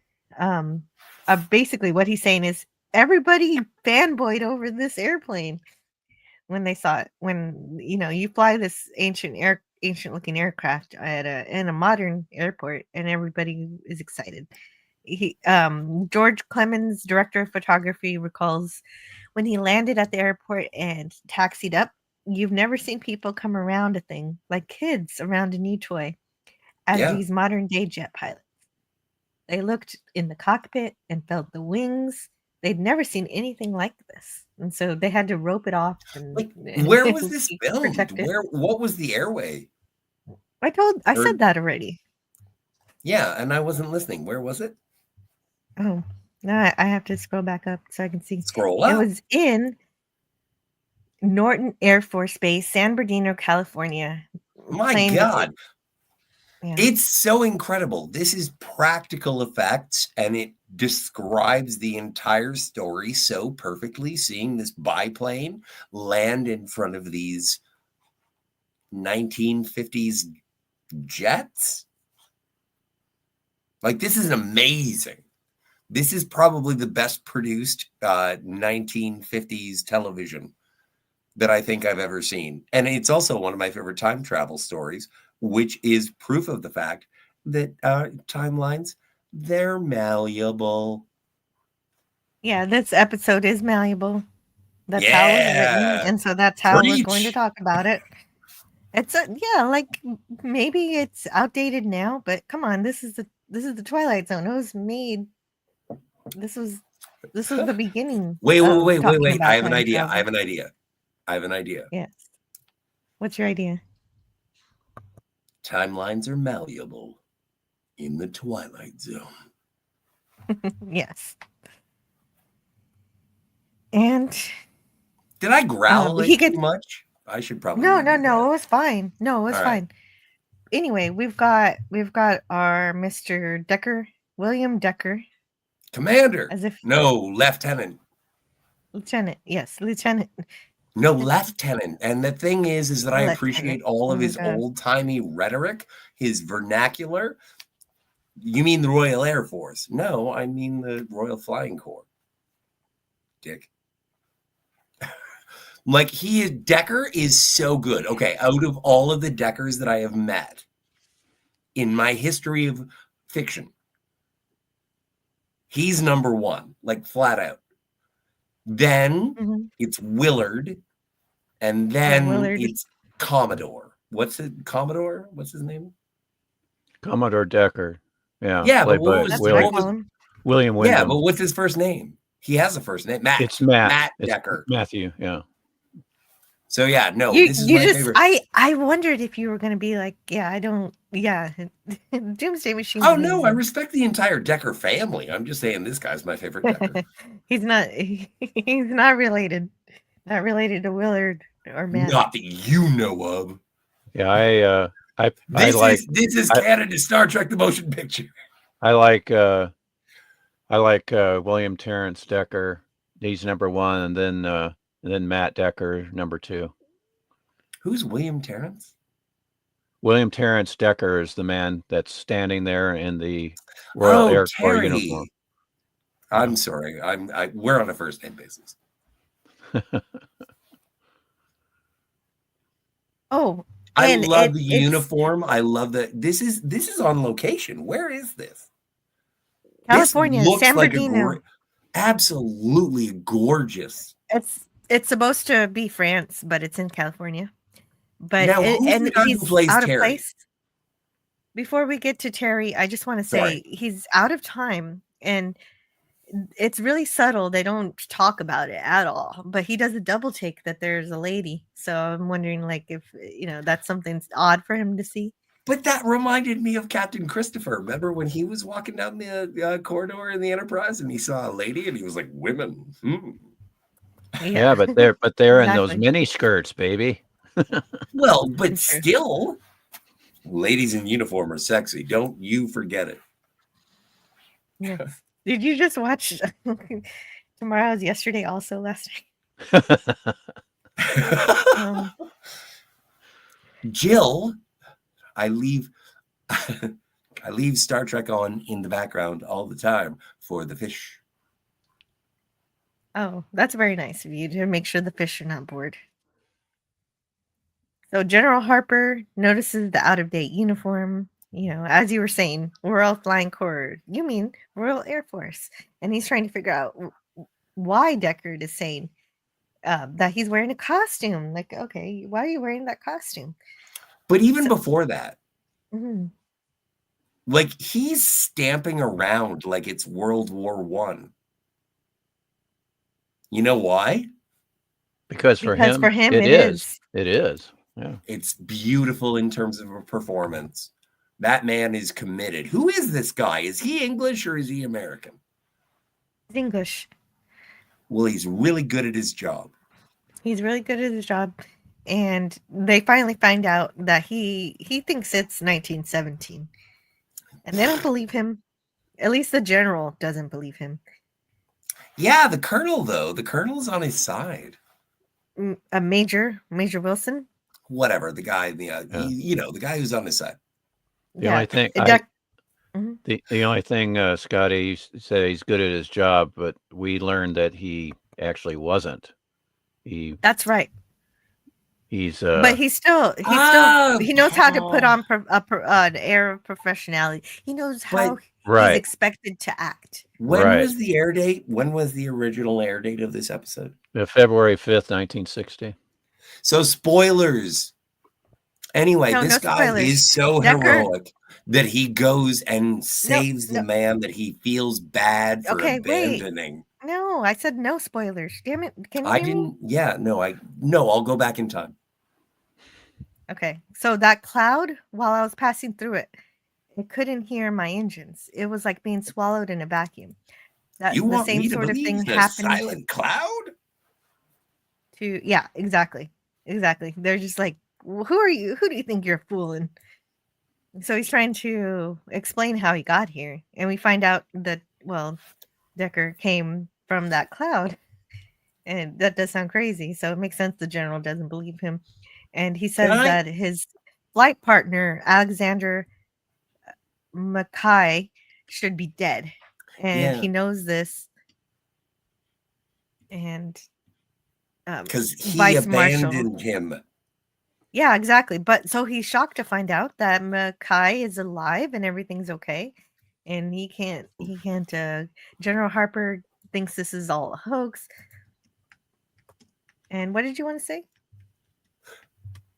One of my favorite things in all, sorry, this is going to be a bit of a tangent. You can edit this out later, but they're one of my favorite things in Doctor Who is when Peter Capaldi is Doctor Who and he goes back to World War One, and then there's another guy playing William Hartnell, and they do like a two doctor, like the 12th Doctor and the first Doctor. It's really, really cool. But the thing is that there's like a colonel or a sergeant or whatever. He's a guy, you'll recognize him. I think he's played by Peter Gaddis, and but he's a World War One soldier, and the Doctor from Doctor Who says, "Oh yeah, no, I know, we're in 1917, because of World War One." And then the guy who's in the middle of the Great War looks at him and says, "What do you mean, one?" And that's when Doctor Who says, "Oh shit, spoilers." But Oh the yeah, thing is, spoilers. World War II happens, and yeah, this yeah, happens here. exactly. This And happens here. that's the thing. It's Like, true. they do such a great job of the man out of time with this guy, with Terry. He's so good. And it's like, remember, there was a Second World War, and there's just the oh so subtle eye roll.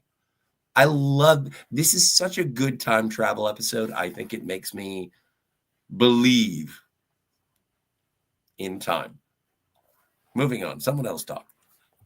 Yeah, okay, so the general's examining Decker's money and watch and things, and Wilson actually might believe that it isn't a hoax, because all the details are too perfect. Everything is exactly right. All the personal effects, the photos, the idea, everything makes it seem like this man really is out of time. But General Harper doesn't believe it, and he's sure it's a hoax, and he thinks that Mackay's life is in danger from this man. Even though Wilson says he left his gun in the airplane, so he probably, so there's this air of mystery about it from the people who didn't get to see the beginning Did to know we that it was time travel. Of course, did we they're get not going to believe it. did we get to the part where Terry says I'm a stupid yellow coward? Not yet. We're getting there. We're getting there. Okay, thank heavens. So the general loads his gun. He's ready to make sure that Look at all these. Decker Is this doesn't stock hurt anybody. footage? This is so good. They're on location I know. I can't believe it. with Every their time real I see an airplanes and image everything. yeah, no, I know. I can't believe it. It's like Top Gun Maverick.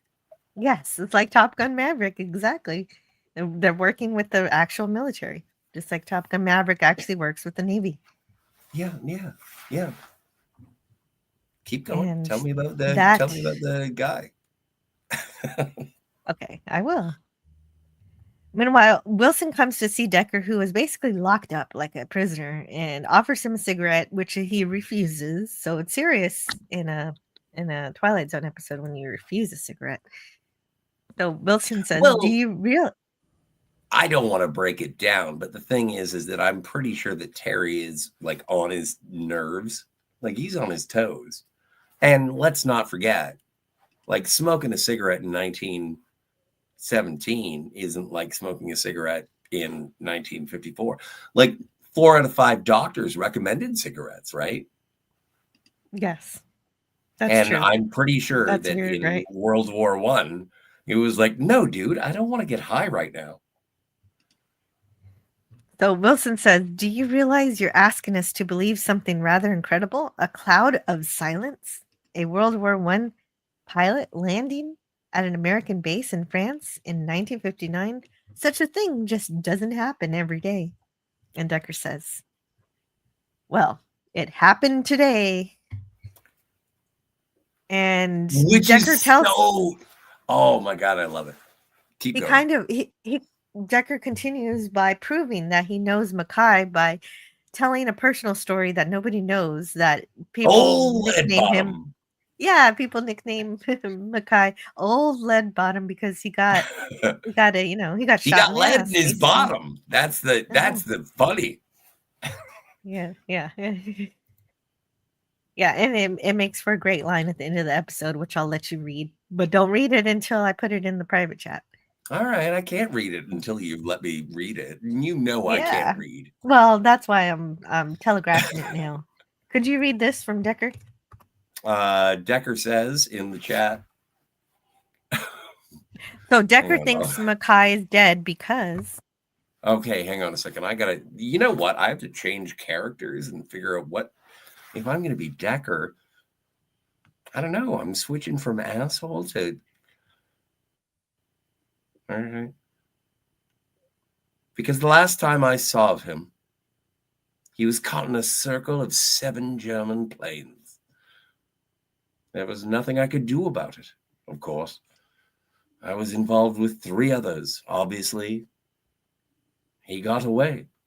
So this is him lying. Yes. That's Decker's lie.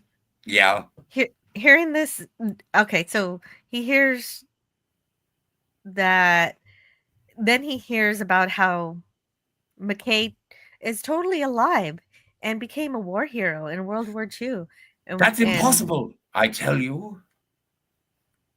Yeah. I saw him die. And so this is where he tells the truth. Well, he tries to escape. That fails, and then he tells the truth. Pretending to be something I never was, never could be. That's why I'm here, because I was trying to run away. Yes, and he talks about how everyone jokes and drinks and then becomes ice cold killers. So he doesn't really, he knows what he's supposed to be as a military man, but he doesn't really buy into it. You know what really got me about this guy?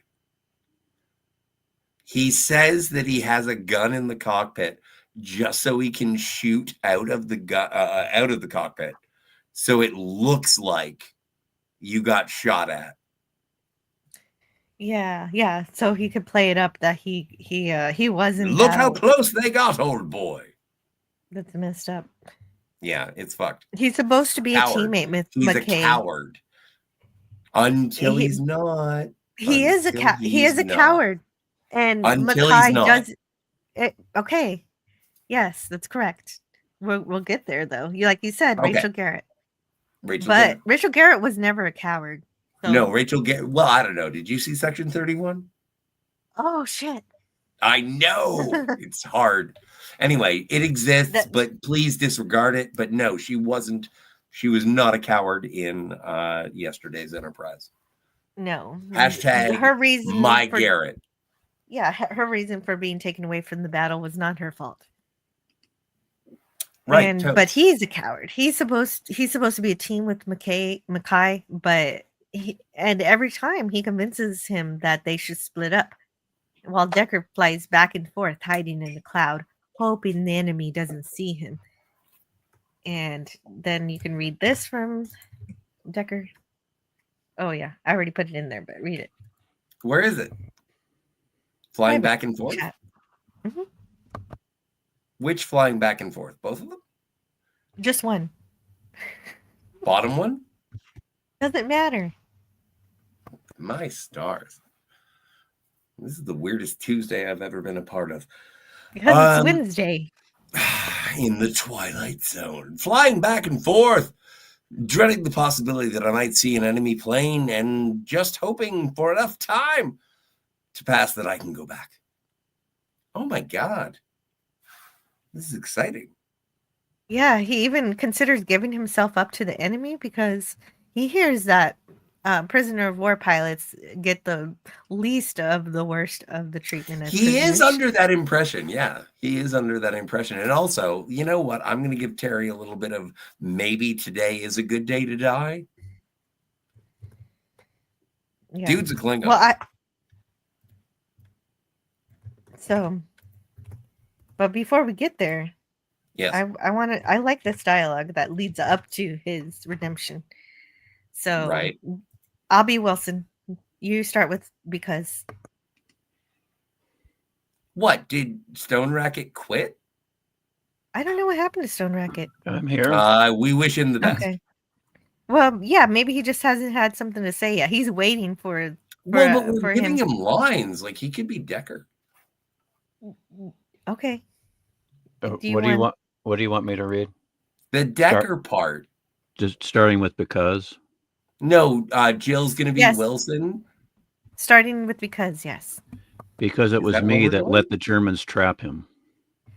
But I thought you said you were fighting 3 German planes yourself. I wasn't fighting anyone. I was running. When the Germans came at us, I left him up there to die. And so they consider that Mackay got help with defeating the Germans. Maybe somebody helped him because he's totally alive in our universe. Yeah, just that's because that. Once he says somebody helped him, that's everything starts to change. But isn't that cool? Yeah, I love it. Me too. Yes, that's when Decker realizes that he's supposed to help because Yeah. there was nobody else in a 50 It's mile like, radius. you know what? This is like when Q is talking to Picard at the end of All Good Things, and it's like when you realized 4 dimensions, for that brief moment, you unveiled the possibilities of existence. And Terry does it. Like this is temporally beautiful, not just even questioning how time works, just being like, nope, I know how to connect these dots. This will be fine. Yes, Decker figures out he's supposed to help Mackay. He's supposed to be a Have you good ever partner. have you ever And- read H.G. Wells' The Time Machine? Yes. Yes. How long did it take you? Oh gosh. I don't know. It's 5 hours? 5 hours? No, it 2? it's more of a novella than a full novel. I would say I say I would get maybe close to 4, 3.5 hours to 4 hours maybe. Which is nice. Like you don't want to rush through a book. Yeah. But I'm just saying, if you like 4.5 hours of reading The Time Machine, you could also watch this episode. It only takes 25 minutes. Or the classic Time Machine movie, which is also really fun. Yeah, that's a fun And one. also, I like Guy Pearce. With Scotty's favorite, Rod Taylor, in the original. I do love Rod Taylor. Thank you for remembering, sir. Thank you. Did you want me to read this Decker part? Yes, please. Okay.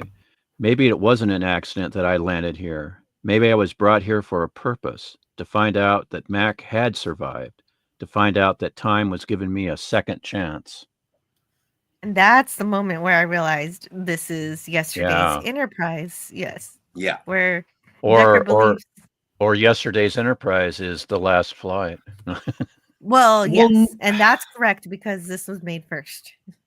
Well, and the thing is that what differentiates this episode of the Twilight Zone from 2 episodes of Star Trek is there are 2 options. Terry can go back and do something that was intended to be done, or he can be returned to his previous time and nobody knows nothing. And the thing that is beautiful about this episode, especially with Terry and his decisions, he's a very heroic character, even though he considers himself a coward. He's not a coward. Well, at this point, this is where he stops being a coward. When he realizes that Mackay is meant to go on to save thousands of lives, and the fact that Decker can be part of saving those lives also, if he makes the right choice. Exactly. And so that's what he does here when he knocks Wilson out. Decker decks Wilson. Yeah. Good You pun. know what? Decker One decks bi- Wilson. one biplane in the here and now will not stop this war. But one biplane 32 years ago could have stopped this war before it started. Nice. That's good. You just thought of that one, or did you write that before? No, dude, you know how autistic I am for Star Trek quotes. And I love Yeah, that Rachel was Garrett. beautiful. That was beautiful. I thought that sounded prepared. I did Good not work. write that down. That was totally what is it? Plagiarism? Yes, I plagiarized other but people's work. beautifully. History will remember. Okay, sorry. You're not as good a plagiarist as I am. No, I'm not. No, I'm not. I was just mean. It's okay. What's going on? Why is he sitting down? Okay, because He got knocked out by Decker. Decked Oh, by no. Decker. Oh, right. I forgot. And he punched the guard in the stomach, and that knocked him down too. I loved his reaction running out onto the airstrip, the runway, and then a helicopter shows up and he's like, what magical beast is this?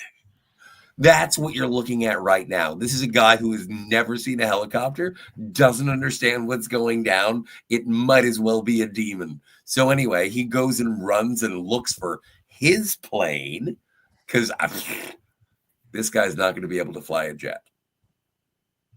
It's amazing. Like the action, like this actor is amazing in his performance. Like, look at this. And this guy, he's spinning his propeller. I was like, he has to knock somebody else out too. He has to punch somebody else. But then somebody else shows up with a gun, and he's like, you know what? At this point, Wilson.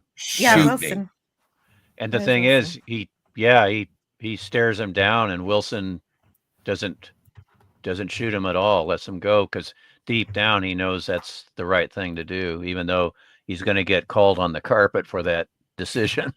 But it's also the point where Decker is officially courageous. He's gone from not being a coward in the last scene. Okay, there's nothing I have to do. I have to go back and help my friend. I believe this is called a character arc, but thank you for noticing. Yeah. Yes, a character arc, or as some people on the interweb say, a character arch. Yeah, but those people are mentally deficient. Yes, that's okay. Unlike us. That's part of what my channel we're is about. Smarter than arches. I want to understand what makes a good story amazing. And Decker's character. Well, first things first. Pronounce it arc. I always call it arc. Character arc. Yeah. Yeah. If I'm talking about arch, that's I'm derailing you for no good reason. I'm being catty. Please, you had an idea. If I'm talking about arch, I'm talking about architecture. So I don't know. When I say arch, I'm looking to get out of the holodeck. When I say arch, I'm thinking of Arch Stanton. So anyway, basically we have a few lines here. Decker goes from being a coward to not being a coward to realizing he has to do the right thing to being straight up courageous in this scene. So who wants to be Wilson? Who wants to be Decker? I want to be Wilson. I'll be Decker. Okay. Well, it's a binary choice. Okay. So how far up am I going? I don't have that many. Can't you understand? Yeah, that's Decker's. Can't you understand? It's not just him. It's all those other lives he saved. Are they to be lost as well? Turn it off, Decker, or I'll fire. Well, fire. I'd rather die. Pew. No, he doesn't pew. No, I know he doesn't pew. I was just no. Yeah, right. He doesn't fire. Like you said earlier, he doesn't fire because he. Oh, I didn't do that properly. Can we do that again? Sure, go ahead. It's Uh, short enough. Okay. Yeah. So Can't you understand? It's not just no, but him. imagine that there's a propeller. And now say it. What? Imagine that there's a propeller, and now say it. I don't know what you're getting at. You want me to shout it? Yes. Okay. I don't see any explanation points. No, I know, But but anyway. I'm asking you. Can't you understand? It's not just him. It's all those other lives he saved. Are they to be lost as well? Turn it off, Decker, or I'll fire. Well, fire. I'd rather die. See, that was better. Okay. Gotcha. Thanks, man. Yeah. At first, I was like, what's he getting at? Oh, the noise. Okay. I just like playing.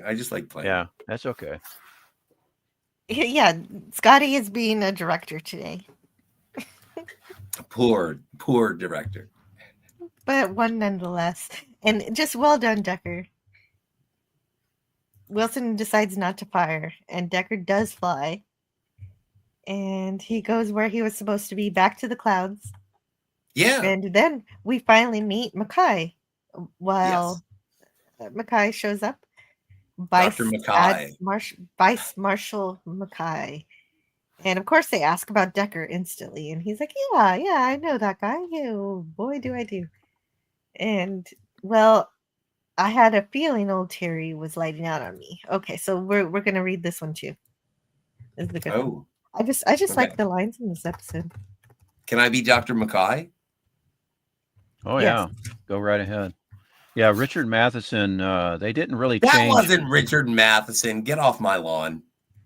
No, Richard Matheson wrote this teleplay. Oh, okay. I was thinking you were like... No. I was just going to say Jill likes the dialogue, the lines, and they didn't change hardly anything. So this is Matheson's original teleplay. So Stone Racket, I owe you an apology. Who played General Troutman in Rambo? Richard Crenna. Yeah, for some reason I got that Richard Matheson. Yeah, I got him mixed up with Richard Crenna. Yeah, Richard Crenna's the actor, and Richard Matheson is the science fiction fantasy writer. I'm gonna write this down. It's really interesting. So I put in. Go ahead. Go ahead. No, you finish your thought. It's please. Jill's show. I'm tempted. This is just silly, a silly tidbit. But I'm tempted. Whenever I see Richard Matheson, I'm always tempted to say Matheson, because we had a Ford dealership in my hometown, and it was spelled like Matheson, except it was pronounced Matheson. Which, yeah, that's kind of funny. No, I like that personal stuff that you add.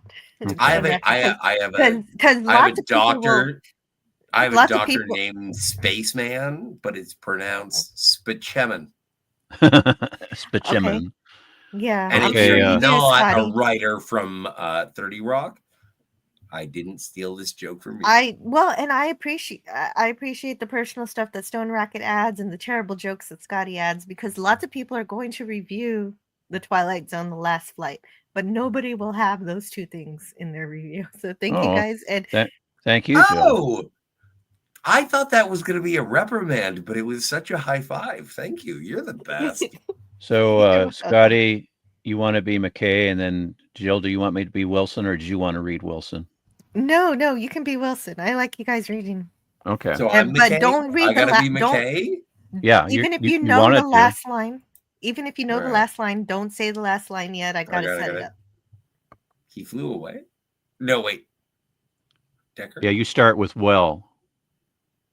Okay. Yeah, no, I found it. Thank you so much. Anyway, action? I don't know what the scene is about, but I had a feeling that old Terry. Oh, right. Terry. I remember Terry. Okay. From the top. Well, I had a feeling that old Terry was lighting out on me. He flew away. Yeah, climbed high, disappeared in a cloud. A white cloud, sir? I don't know. I suppose so. And then? Well, and then out of nowhere, it seemed, Terry came diving down, his gun chattering away. He got 3 of the blighters before they got him. He saved my life. So then the general reveals that the Germans did not get his personal effects because he has them. And this is the best line, and I love this line. Maybe you'd better sit down, old lead bottom. What did you call me? You son of a bitch. Well, double dumbass on you. No. Exactly. Lead bottom. He got shot in the ass. You can't just call him that. He's a sky marshal. Well, no, they have to prove to him that they know about Decker. No. They have already provided all of the proof that they need to. And what's his face back there? Not Jimmy Kahn? Wilson. No, not Wilson really. is like, how about I call you lead bottom just to punch it home, yo? Yeah. Yeah, no, but it's the ultimate proof because you can fake documents. Well, exactly. But that's why I like, Professor Skybottom here. And when he looks over and he's like, what did you call me? Like, there are only 2 ways that phrase can be received. What did you call me? I'm going to kick your ass. Or what did you call me? I apparently have to shake your hand or hug you. Yeah, it's ultimately going to be the second one. Those are the best stories is when it's the second one. Did you want me to please read the closing? Don't wreck it. Yeah. Dialogue from a play, Hamlet to Horatio. No, I asked way ahead of time. I know. I'm sorry. I interrupted you. Please start from the top. Okay.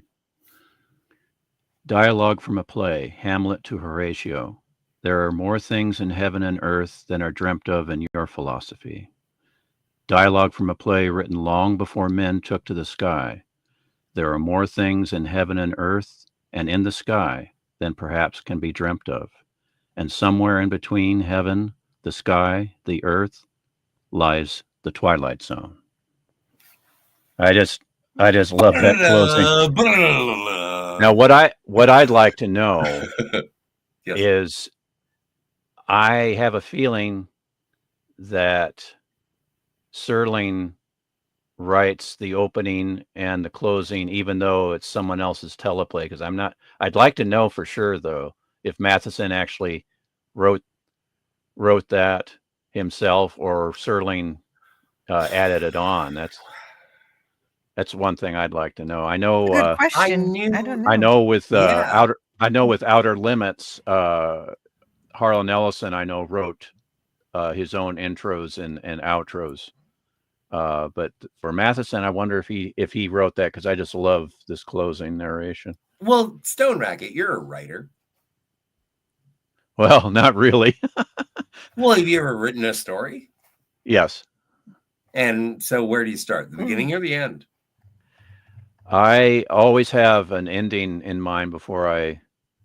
That's my problem. It's the same way when I wrote papers in college. I knew what my conclusion was going to be, and then I would have a rough outline, and then nail down the introduction, and then go from there. And that's how I wrote some of my stories. I knew. So, do you think, and in terms of the 2 episodes of the Twilight Zone that we watched today, if you were to write either of these stories, do you think that both men deserve to die? Which one deserved to live? Have you ever seen the final countdown? That is. Oh yeah, I have that on 4K. Yeah. Yeah. Oh, really? 4K? You fancy pants. Yeah, I have it on DVD, and I like it because I'm an oldie Olsen. Yeah, it was out of print, and I ended up. I said, "Oh, I didn't know that was on 4K," and I ended up buying it Anyway, new you and know sealed what? from eBay. No, Stone Racket. We're getting too into our own Yeah. jam. We have to talk about we got to Yeah. talk about the things. You Sigvaldison says, "Got to That's- run. Have a good rest of the show." So Yes. long, Cheers, Sigvaldison. Siggy. And remember, Sigvaldison, Harvey is just a cloth puppet. I could arm wrestle. I could arm But wrestle. also, he's safe in his containment field. He can't get to our reality, Sigvaldison.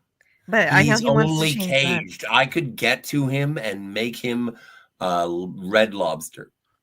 Yeah. But no, Gavin I Blackburn think he's says. more. Gavin Go ahead. Blackburn says. What do you think? What is the best condiment to go with this Harvey Cthulhu? Like, Gavin what can I eat with it? Ketchup? I want to read the chat. Mayonnaise? No, Mustard? not ketchup. Cocktail sauce. Well, I don't like ketchup anyway. What? Gavin Blackburn says North American F-86H Sabre Hog in the background. Yep, that's the jet we see. And Gorilla's Random Thoughts favorite Decker would be a stripper. He meant a few years ago. Huh. A No, stripper I'm with named Gorilla. Decker? Yeah, of course. So. Let's make sure history remembers the name Newport. Oh, my. there you go. Yeah, it's interesting they had a 1918 Newport when it's supposed to be 1917. So it's like, what? You know what? And my dad's a big fan. And this is a thing that I really enjoy about this episode is that the juxtaposition of the uniform and aircraft of everything. And it's like when you see it in the juxtaposition of the physical, like the location where they filmed it. Like, that's why I was so enamored. That's why I was screaming like a squee girl. And yeah, no, this is rad because it does show time travel, but it's also time travel of planes that are old with even older planes. Yeah, he when Decker lands, at first he only sees the planes with propellers, but the modern planes with propellers, and he's like, I didn't know you Americans were this advanced. And then we'll wait till the jets fly in and the helicopter. Well, no, and that's what was the best is like, I didn't know you Yanks were so advanced. And the guy looks at him and he's like, what? What? Like he's like, no, we're pretty behind. And Gavin Blackburn says Corvair F-102 Delta Dagger in the background. So he knows his stuff. Well, we got a lot of pilots in the chat. Computer Arch. See? Gavin gets it. Yeah. Raul Julia thinks of a guy. Yeah, right. Now Raw Julia got my joke. See, when you guys were talking about Arch, I said I think of Arch Stanton. It's the grave next to Arch, the unknown next to Arch Stanton. That's from The Good, the Bad, and the Ugly. So well, congratulations, Stone Racket. You have a fan. I have a fan. Oh, goody. Or I should say, meow. Yes, sir. That is a big part of this episode, the culture shock that he gets. It's the fish out of water. It's fun. Now I have a little bit about Kenneth Hay. Is that how you pronounce his last name? Hay? I think How's it spelled? Yeah, it's Haigh. Yeah, Hay sounds fine. Yeah, Kenneth. And it could maybe be Haig. High? It could be Haig as well, Kenneth Haig. But why don't we just call him Ken? Okay, Kenneth H. Kenneth Hay was an English actor who broke new ground with his original interpretation of Jimmy Porter in John Osborne's 1956 play Look Back in Anger. The play was to fundamentally change English theater and coin the phrase used to describe Osborne and later other contemporary playwrights by the British press as angry young man. And then the following year, Hay took the performance to Broadway, but the already established film credentials of Richard Burton saw the lead role change hands for the 57 film adaptation. And he's best known for a TV series Man at the Top in 1970 and a spin-off film in 73 of the same title. And he played Brutus in the 1963 production of Cleopatra with I Elizabeth have Taylor. never seen Cleopatra. Yeah, I forgot he plays Brutus, and I was like, oh yeah, but No, but this Stone Racket, have you this ever is seen it? oh yeah, I've seen it several times. Yeah, Why did you watch it several times? because it's just a fascinating train Really? wreck in a way. Yeah, but anyway, there's right, some good yes. acting in there. There's some good acting, but sadly, tragedy struck Hay in 2003 when he swallowed a bone whilst eating in a restaurant in London Soho. It sounds like a weird Craigslist. Yeah, deprived of oxygen, his brain function was damaged, and he was confined to a nursing home until his death in 2018. Isn't that sad? Yeah, it's also a very bizarre. It's very sad. Yeah, that is not It's terrible. especially because glaucoma is so fixable, like treatable nowadays, and it's so sad that you know people had to deal with being blind and. What?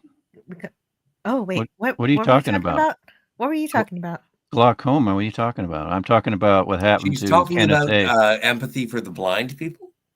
Yeah, but I'm No. not sure where that came from because I don't know either. Which but I'm tragedy? saying, Wait, which tragedy are you talking about? I'm I talking was about thinking Kenneth about a different Hay one. swallowing a bone in a restaurant, which deprived his brain of oxygen. I've seen like two Oh. videos of And so people what do you swallowing bones in restaurants. who has glaucoma that you're referring Okay, to? so that's the death. You're talking about the death of I Kenneth, have and he was glaucoma because I can't 86. read this conversation.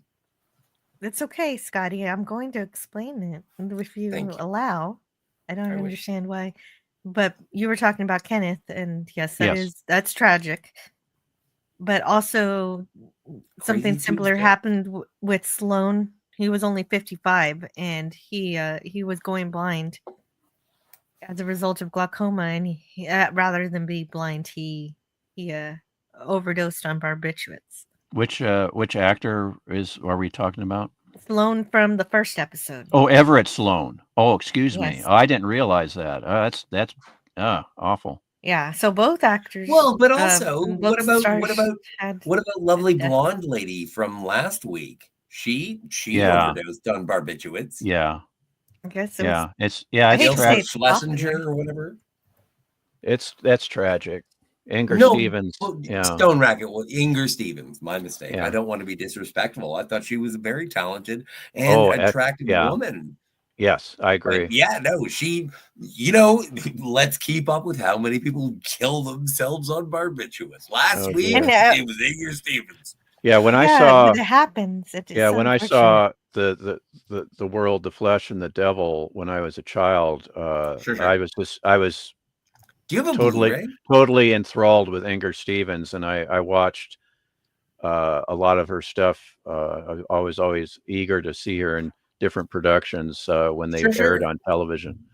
Yeah, but I'm a big fan of Natalie Wood, and she's great as well. And so, but I'm wondering, do you have a DVD of the Flesh and the Devil, The Lion, the Flesh and the Devil? I have both the Warner Archive DVD, and I also have it on Blu-ray because they released it on Blu-ray about. Is it 4 years worth it ago. for the Blu-ray? Or are you okay with Yes, the DVD? it's much. They get rid of all.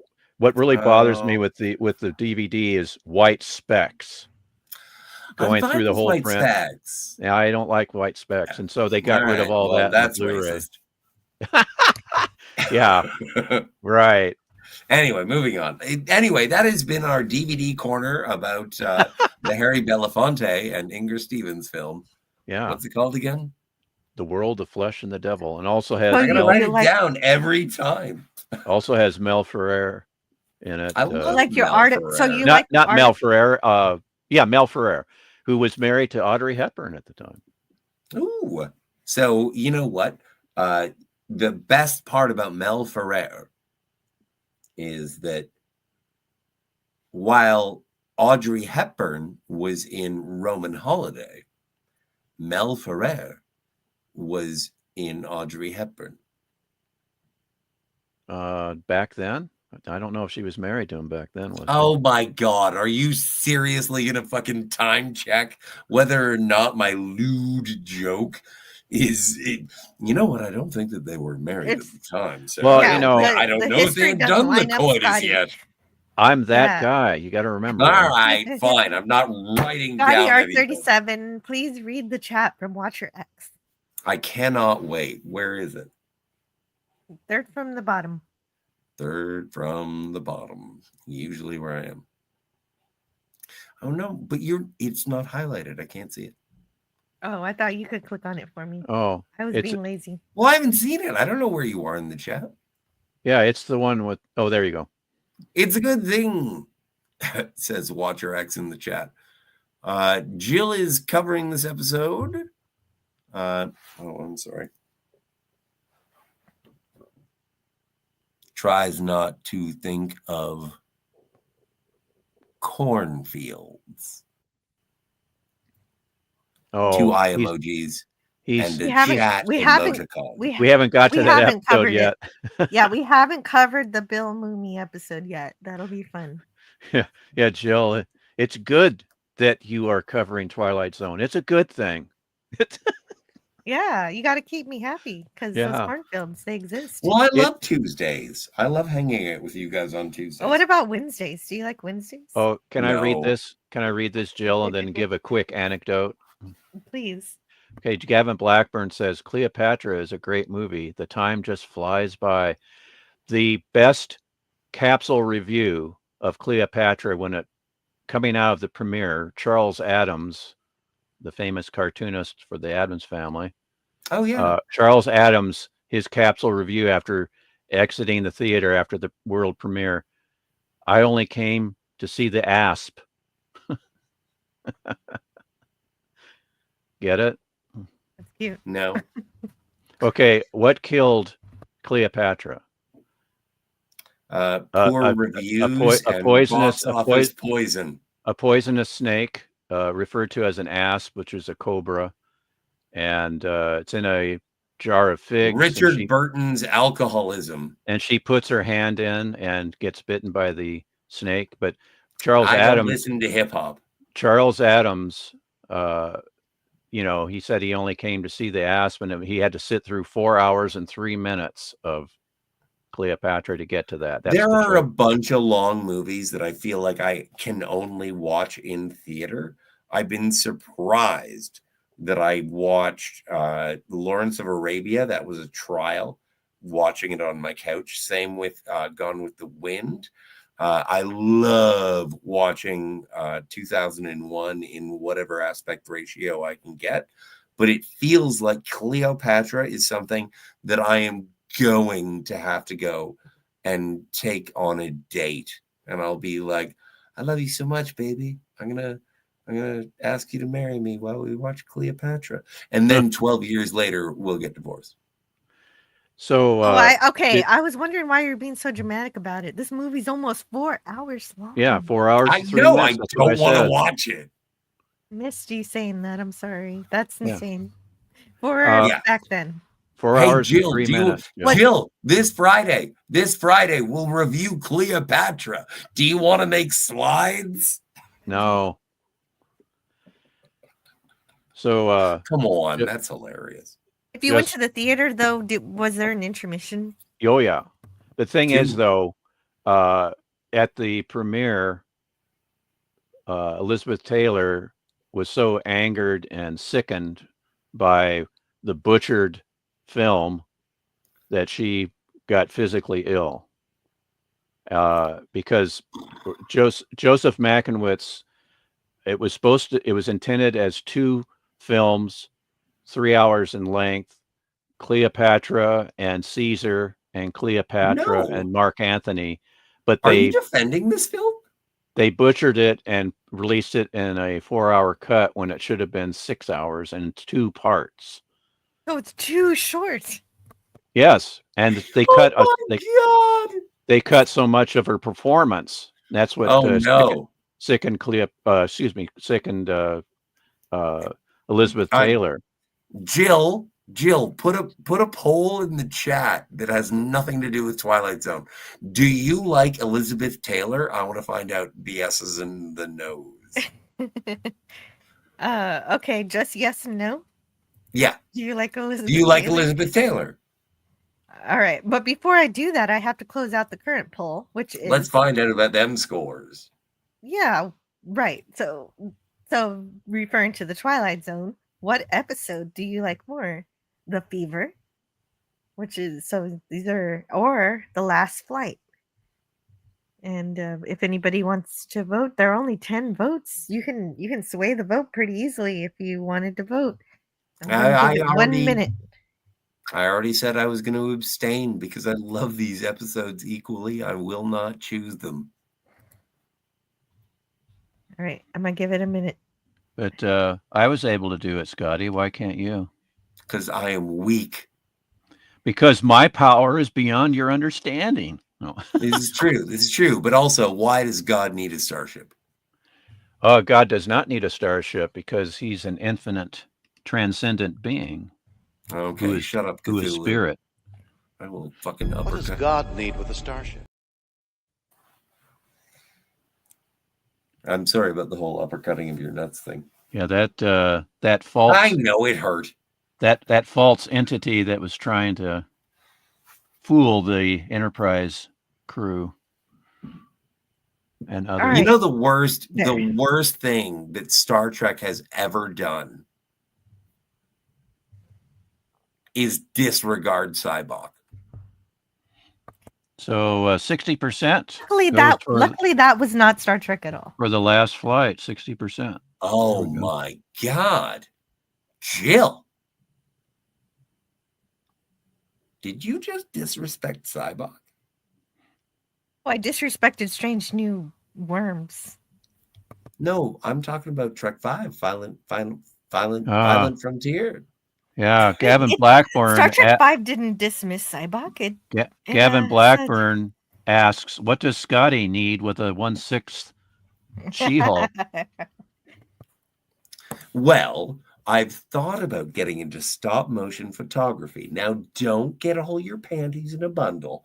I was thinking it would be very pleasant, and I would get a voice actress to be able to say, I would write things, maybe even, plagiarize from the original John Byrne, and just make Jen great again.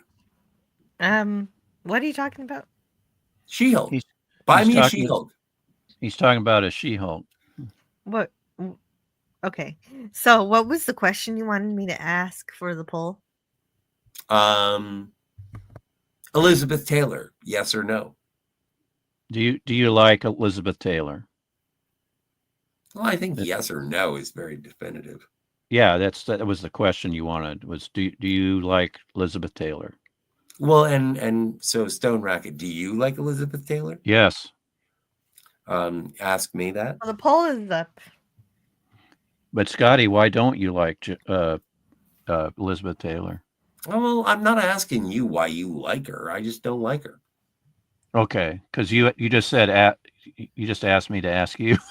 So I did. You didn't ask me though. You said, "Do you?" Yeah, I did. Oh, No, I'm sorry. you said, Do you like "Why Elizabeth don't Taylor? you?" I'm sorry. Do you like Elizabeth Taylor, Scotty? Nah. I do. Yeah, I know. It's fine. Elizabeth Taylor in her prime in the 50s, one of the most, if not the most beautiful women ever to grace the silver screen. She is quite striking. She is just classically beautiful, just stunning, I think. All right, cool your jets. It's fine. We get it. You like her. But no, you cared about this opinion, Scotty. You asked everybody's opinion for it. And then, but it's so hard to be on the opposing side, being like, yeah, but I don't care. Well, okay, I get it. You like Elizabeth Taylor. Fucking yes, before we continue talking about Elizabeth Taylor or anything else we want to talk about, because let's get back to Twilight Zone. The only thing we need to get back to Twilight Zone for is to know the previews for next week's story. Yay! So I'm going to read those previews. Are there going to be any people in? Next week, we show you the face of war, but the kind of portrait, we venture to say, you've never seen before. Dick York and William Reynolds star in The Purple Testament, the story of a Dick man. York? The story of a man who can forecast death. Oh, That's- that sounds good. That's the Yeah. next week. That's an excellent episode. What was the first episode? I got distracted by Dick. This was the first episode, The Purple Testament. The Purple We Testament hope is you'll with join Dick us. York. Yes. Then Yeah. Okay, what's the also, second episode? And William Reynolds. Oh, Bill. yes. Then also next week, we offer you the unbelievable along with an explanation. 3 men visit a strange new world with people, cars, houses, the works. But something's wrong in the scene. Something very abnormal admits the normal.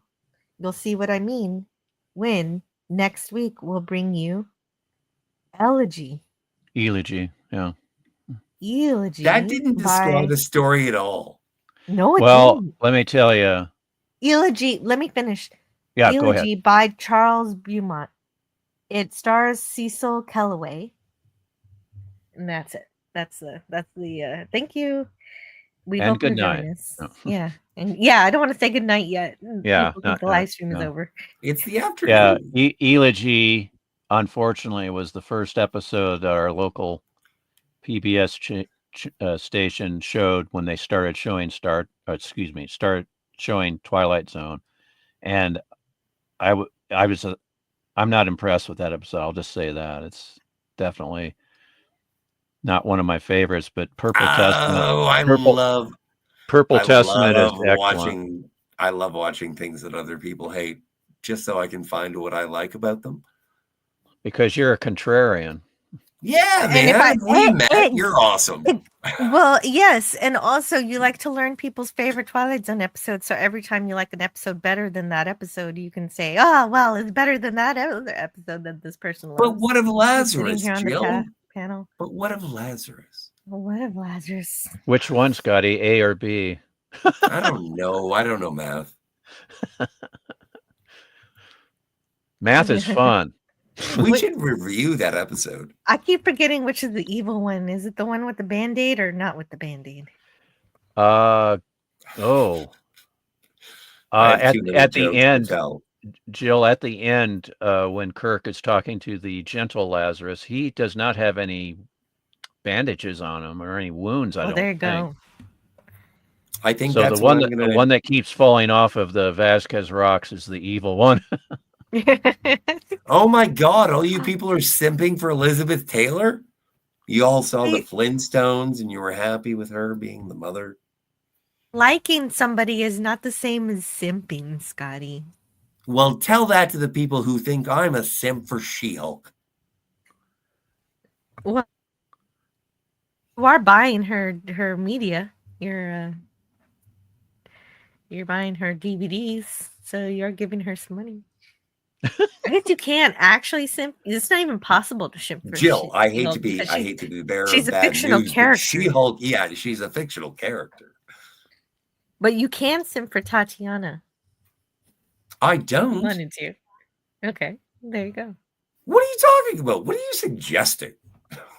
No, you're You the know, one if who brought up the you topic. can't get into the She-Hulk, there's this real person that you could pursue. It's like, no, I never asked you that's to a bad date her. idea. I never asked you to date her. Simps don't generally actually acquire. I've never their met this object. woman that you have made this hypothetical situation. Jesus Christ, lady. I'm just playing around because Sorry you about the mentioned blasphemy. it. You started this. No, I did not. I just rolled the ball. I said buy where me it an was action figure. I just rolled the ball where it But was I going, did buy you. I where it bought was you two. naturally going. I know. I'm a Bride of Frankenstein millionaire. Canadian Spider-Man says, "Hey chat, folks watching in the future, please hit the like button to help this channel grow." Yes. Oh God, that would be great. Yeah, I just hit the like button just moments before that chat came up, and I Nice. am proud to say that I'm number 20 on the thumbs up meter, Jill. Well, and also Canadian Spider-Man says a membership to this channel is so affordable, Oh, just yeah. $1.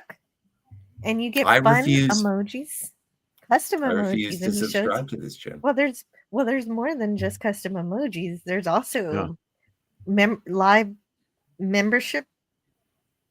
There's live membership live streams, Well, and and Jill, there's going to be a like special membership live stream.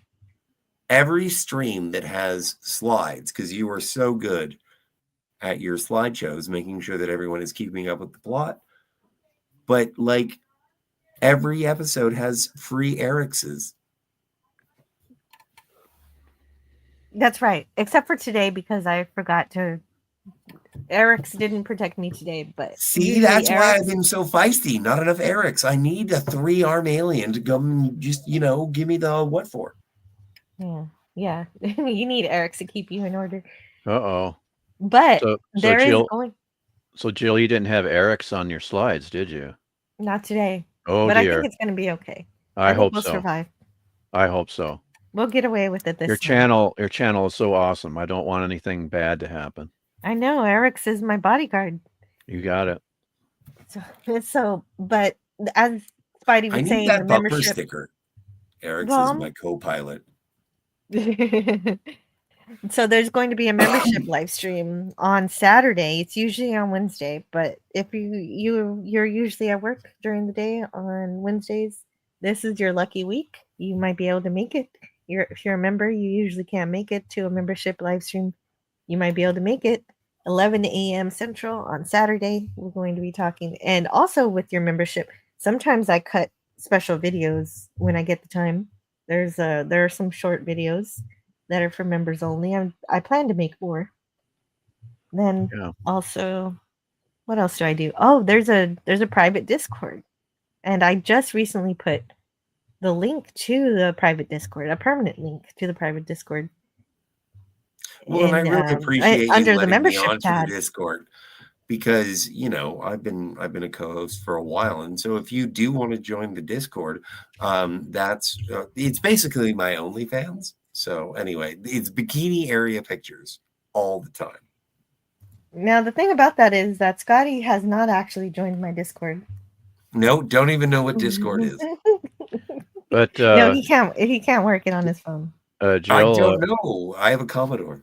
Jill, who was the first person to post in your Discord? That was me. Was that you? That was me. Yeah. What? Oh wow! It wasn't Matt G. With my kitty cats and Star Trek stuff. Yeah, Matt G was the next one to post. Oh yeah, and then JT Kirk. Were you wearing just a bikini?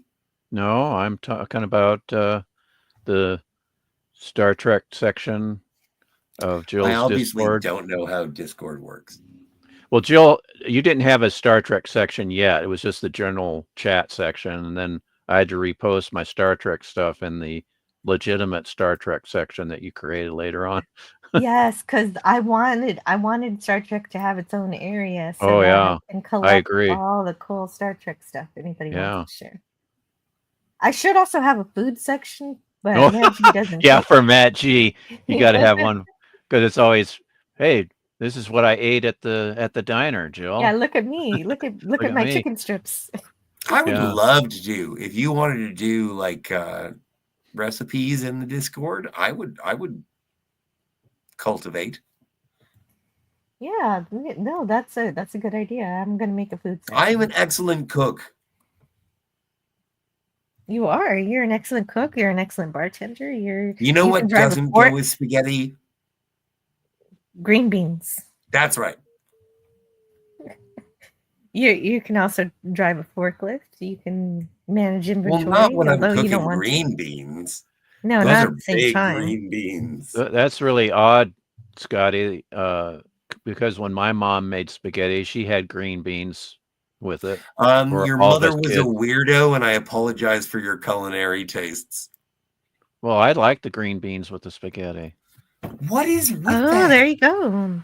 Then But in all You know what? in I all need your seriousness, Scotty, address. I am going to send you back your Brides of Frankenstein. in all seriousness, Scotty, what vegetable do you recommend to go with spaghetti? Bread. No, vegetable. salad. Yeah, bread. Oh, a salad. Salad. Yeah, a tossed salad. Yeah, Yes. yeah. Yeah, I think that's more My mom. complimentary. Yeah, my mom made more tossed salads than green beans with spaghetti. All right, we got to work on phrasing. No, we don't. We just got to work on you. Can you Yes. please read this from Canadian Spider-Man? I can't read. Plus, Scotty will deliver a Timmy's coffee to your door if you become a member with a doobie. Yeah, no, but we have to share the doobie. But I'll bring you your With own coffee. No, what Canadian Spider-Man actually meant was you would deliver that Timmy's coffee along with a Doobie Brothers CD. Don't be Oh, afraid okay. of the doobie. I'm Canadian. It's a perfectly legal product. Canadian Spider-Man says, okay, the race is on. Scotty, R37 on a forklift, racing me on the Zamboni. All proceeds go to Pineapple Pizza. This sounds like the most dangerous joust. That sounds so a funny. Zamboni versus a forklift. Two Forklift. men Oh boy. On ice. on ice. So the Zamboni's gonna win. So I'm So, question: how do you like your salad, Scotty? tossed. Yeah. With what salad dressing? Oh no! See, I can't. Yeah, I don't know. You like ranch or French? No, just Those are my two. you'll have favorites, to I think. excuse me for a moment. Okay. I said race, and Scotty just goes to jousting. Jousting on bread. Canadian Spider-Man, 2 Zambonis, you on one, Scotty on the other, with jousting lances that you're holding, and you joust on the ice. How's that sound? On the ice. Yeah, with a Zamboni. Mhm. That would be fantastic. That would definitely be a spectacle. Yeah. Well, what the poll 86 yes for Elizabeth Taylor. I think the poll can be over now. Yeah. We've got 7 votes here. Everybody likes Elizabeth Taylor except for one person or 2 people. Yeah. I have Cleopatra on Blu-ray. I have A Place in the Sun on Blu-ray. And I have Giant on 4K and Blu-ray. That's just Go ahead. Gavin Blackburn says, I like my salad how I like my women. Nothing on and natural. Oh my goodness. Oh, natural. Wow. No dressing for Gavin Blackburn. And no, you know what, on his women. No dresses or anything. No dresses, no makeup. You know, I would like my woman to be dressed in that metallic skirt that Vina was wearing in The Cage. Oh, wow. That was actually a nice that is a nice. nice dress. Yeah. I don't have any. That clips Susan of that. Oliver was sporting in The Cage. I only have 2 nice dresses. You in your closet? Yeah, no, I'm very deep in my closet. That's like Norm Macdonald. Come on, rip off the best. So you have favorite dresses from Star Trek? No, or let's not from- pursue this. Okay, that's all right. It's basically, you know what? My dresses are Deanna Troi from season 2. Okay. And the aqua dress, the aqua colored one? No, not the aqua one. The gray jumpsuit. With my God. And then my second dress is Dr. Crusher with the trench coat in season 6. Hey, I just realized Scotty must actually have these things. Like he's Oh. not lying. Oh, really? Yeah, I think he really does have them. Well, I like Troy. I'm just saying everyone wants to know. Yeah, I like Troy in the pilot episode with her science blue miniskirt and the black boots. That's what I really the like. hair was wrong. Oh, the hair was wrong? I don't remember her hair in that one. Oh no, in Encounter Farpoint, her hair was right. It was the rest of season 1 that her hair was wrong. Oh, okay, gotcha. Because check the tapes. Okay. Check the tapes. Okay, Check the why not? tapes. Check Well, the I have nothing Blu-rays. better to do than to check the tapes. Yes. Yeah, I think we ought to end this stream. I think we're getting off on should. weird tangents. Dude. Well, yes, you're kind of correct. Well, I'm just a suggestion. Don't. Mhm. I have to go to a casino right now. Oh no. But by casino he means give me $1. Give me $1. He wants it. Scotty wants to win his giant Mario. Yeah. Weird science. You know what the worst thing is that they're going to give me a big Luigi.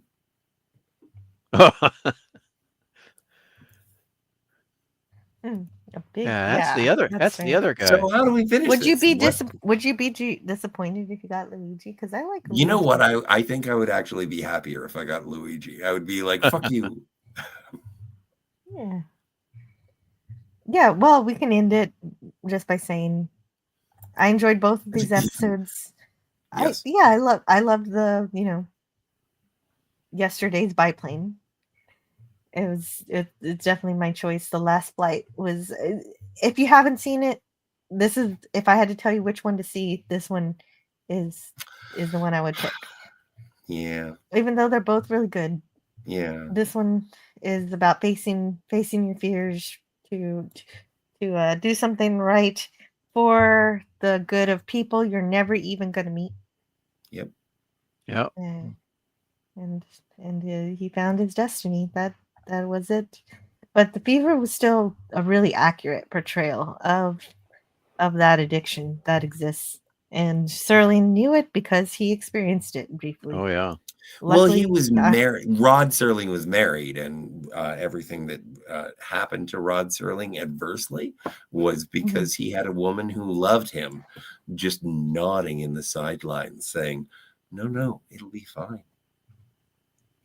You're still blaming poor Flora. Flora is to have fun. No, have an apple. Have an apple. What's the worst? Now you're going all the way back to Eve. All right, we're not getting religious here, but Jill, you're in color. I did. I went to color because we're closing out, and that's You're a all colored for person. That's all for this time in the Twilight Zone. I just want to thank Scotty R37 and Stone Racket for being on my panel today, talking about these episodes. And also thank you to everyone in the chat for just being amazing and insightful. It really means so much to me that you spend your time here. When do we go live? Oh, did I forget to press the live button? Damn it! We have to do this all over again. Oh no, DJ Play Nice always watches this on the replay, so I'm gonna play this for him. The Golden Man. You must be mistaken, sir. The gentleman and I have never met. Whee! I can think of no one better equipped to handle it, Miss Uhura. Yeah. Yes, and so I hope to see you again on next time. We'll have the show on Tuesday as per usual. So I hope to see you next Tuesday in the Twilight Zone.